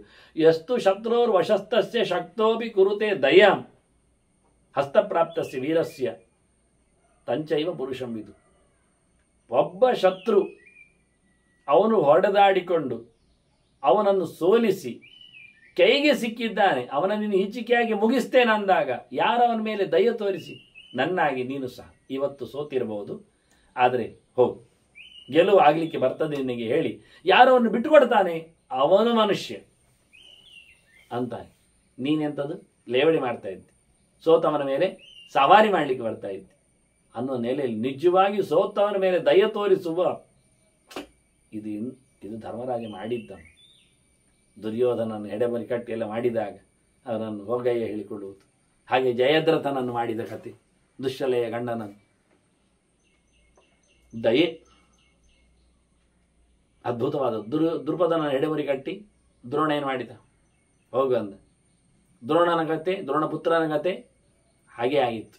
ಹಾಗಾಗಿ ಇವ ಹೇಳುತ್ತಾನೆ, ಬಲಿ ಹೇಳುತ್ತಾನೆ, ಏನಯ್ಯ ನಿನ್ನ ಪೌರುಷ, ನಮ್ಮಂಥವರಿಗೆ ಒಂದಿನ ನೀನು ಸೋಲ್ಬೋದು, ಒಂದಿನ ನಾನು ಸೋಲ್ಬೋದು. ಆಗಿರುವಾಗ ಸೋತವನನ್ನು ಸಮಾಧಾನಗೊಳಿಸಬೇಕು, ಸಂತೋಷಗೊಳಿಸ ನಡೆಯಿತು. ಮೊನ್ನೆ ಇತ್ತೀಚೆಗತೆ ಆ ಚೆಸ್ ಚಾಂಪಿಯನ್ ಆದ್ನಲ್ಲ ಗುಕೇಶ್, ಏನೋ ಎಡವಟ್ಟು ಮಾಡಿಕೊಂಡು ಎದುರಾಳಿ ಟಪ್ಪ ಇವನು ವಿನ್ ಆಗಲಿ ಅನುಕೂಲ ಆಯ್ತು ಬಿಡಿ. ಆದ ತಕ್ಷಣ ಮಾಡಿದ ಕತೆ ಅವನು ಬಹಳ ಚೆನ್ನಾಗಿ ಸೋತವನನ್ನು ಪ್ರೈಸ್ ಮಾಡಿತ್ತು, ಖುಷಿ ಕೊಟ್ಟದ್ದು.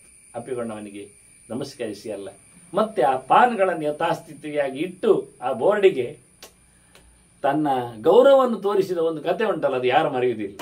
ಇದು ಗಮ್ಮತ್ತು. ಎದುರಾಳಿಯನ್ನು ಸೋಲಿಸಿ ಆಯುಧಗಳಿಗೆ ಸಂತೋಷವಾಗಿ ಮಣಿದು ಅವನ ವಿದ್ಯೆಗೆ ಬೆಲೆ ಕೊಡುವವನು ಸಿಗಬೇಕು. ನಾವು ಹೇಳುತ್ತಾ ಅನಿಶ್ಚಯೋ ಹಿ ಉತ್ತೇಶು ದ್ವಯೋಹೋ ವ್ಯೂಧಮಾನೆಯೋ. ನಾವಿಬ್ಬರು ಹೋರಾಟ ಮಾಡಿಕೊಂಡಾಗ ಗೆಲುವು ಸೋಲಿ ಅನ್ನೋದು ಗ್ಯಾರಂಟಿ ಉಂಟಾ? ಯಾರ್ಯಾವ ಎಂಥದೋ ಒಂದು ಸನ್ನಿವೇಶದಲ್ಲಿ ಏನೋ ಆಗಬಹುದು, ಎಂಥದೋ ಆಗಬಹುದು. ಬಹಳ ವಿಚಿತ್ರ ಆಟ ಅಂದರೆ ಹಾಗೆ, ಹೋರಾಟವೂ ಹಾಗೆ. ಎಂಥದ್ದಾಗ್ತದೆ ಏನಾಗ್ತದೆ ಯಾರಿಗೆ ಗೊತ್ತಿಲ್ಲ. ಮಾಚತೆ ಭೂತ್ ಸ್ವಭಾವೋಯ. ನಿನಗೆ ಈ ರೀತಿಯಾದಂತಹ ನಮೂನೆ ನಿನ್ನದಾಗಬಾರ್ದಿತ್ತು. ಈ ಸ್ವಭಾವ ಸರಿ ಇಲ್ಲ. ಇನ್ನೊಬ್ಬರನ್ನು ಹಿಗ್ಗು ಮಾಡುವಂಥದ್ದು, ಸೋತಾಗ ಅವನ ಮೇಲೆ ಸವಾರಿ ಮಾಡುವಂಥ ನಾಚಿಕೆ ಕೆಲಸ ಸರಿ ಇಲ್ಲ. ನೀನು ಒಮ್ಮೆ ಸೋತವನೇ ಅಲ್ವಾ, ನಿನಗೆ ಅರ್ಥ ಆಗಬೇಕಲ್ಲ ಯಾರದು ಮಾಡಿದಾರಾಗೆ. ಯೋಚನೆ ಮಾಡಿ. ಎಲ್ಲ ಮಾಡೋದು ಯಾರು? ಈಶ್ವರ ಸರ್ವಭೂತಾನ ವಿಕ್ರಮೇಣ ಜಿತೋ ಬಲಾತ್. ದೇವರು ನಡೆಸುವ ಕೆಲಸ ಇದು. ನೀನು ಗೆದ್ದದ್ದು ದೇವರ ಬಲದಿಂದ, ನಾನು ಸೋತದ್ದು ದೇವರ ದಯೆಯಿಂದಲೇ. ಎಲ್ಲವೂ ನಡೆಸುವುದು ಒಬ್ಬ ಕೂತವನು. ಈಶ್ವರ ಸರ್ವಭೂತಾನ ಮೃದ್ದೇಶ ಅರ್ಜುನ್ ಎಂದು ಕೃಷ್ಣ ಹೇಳಿದ್ದನ್ನೇ ಹೇಳ್ತಾನೆ. ಈಶ್ವರ ಸರ್ವಭೂತಾನ ವಿಕ್ರಮೇಣ ಜಿತಃ ಬಲ. ದೇವರು ಎಲ್ಲರೊಳಗಿದ್ದುಕೊಂಡು ಒಬ್ಬನನ್ನು ಗೆಲ್ಲಿಸ್ತಾನೆ, ಒಬ್ಬನನ್ನು ಸೋಲಿಸ್ತಾನೆ. ಸೋಲಿಕ್ಕೂ ದೇವರೇ ಕಾರಣ. ಅಲ್ಲಿ ದೈತ್ಯರಲ್ಲಿ ಕೂತುಕೊಂಡು ದೇವತೆಗಳು ವಿನ್ನಾಗುವಂತೆ ದೇವರು ದೈತ್ಯರಲ್ಲಿ ಇದ್ದುಕೊಂಡು ಸೋಲ್ತಾನೆ, ಅವರನ್ನು ತಾನಿಟ್ಟುಕೊಂಡು ಗೆಲ್ಲಿಸ್ತಾನೆ. ಆದ್ದರಿಂದ ನೈತದಸ್ಮತ್ ಕೃತಂ ಶಕ್ರ ನೈತತ್ ಶಕ್ರ ತ್ವಯಾಕೃತಂ. ನೀನು ಮಾಡಿದ್ದು ಅಲ್ಲ, ನಾನು ಮಾಡಿದ್ದು ಅಲ್ಲ. ಇದರಲ್ಲಿ ಯಾರದ್ದು ಕೈವಾಡ ಇಲ್ಲ. ಮತ್ತೇನು? ಮತ್ತೆ ಕೇಳುವ ಶ್ರೀಕೃಷ್ಣ ನಾರಾಯಣ ನಾರಾಯಣ ನಾರಾಯಣ.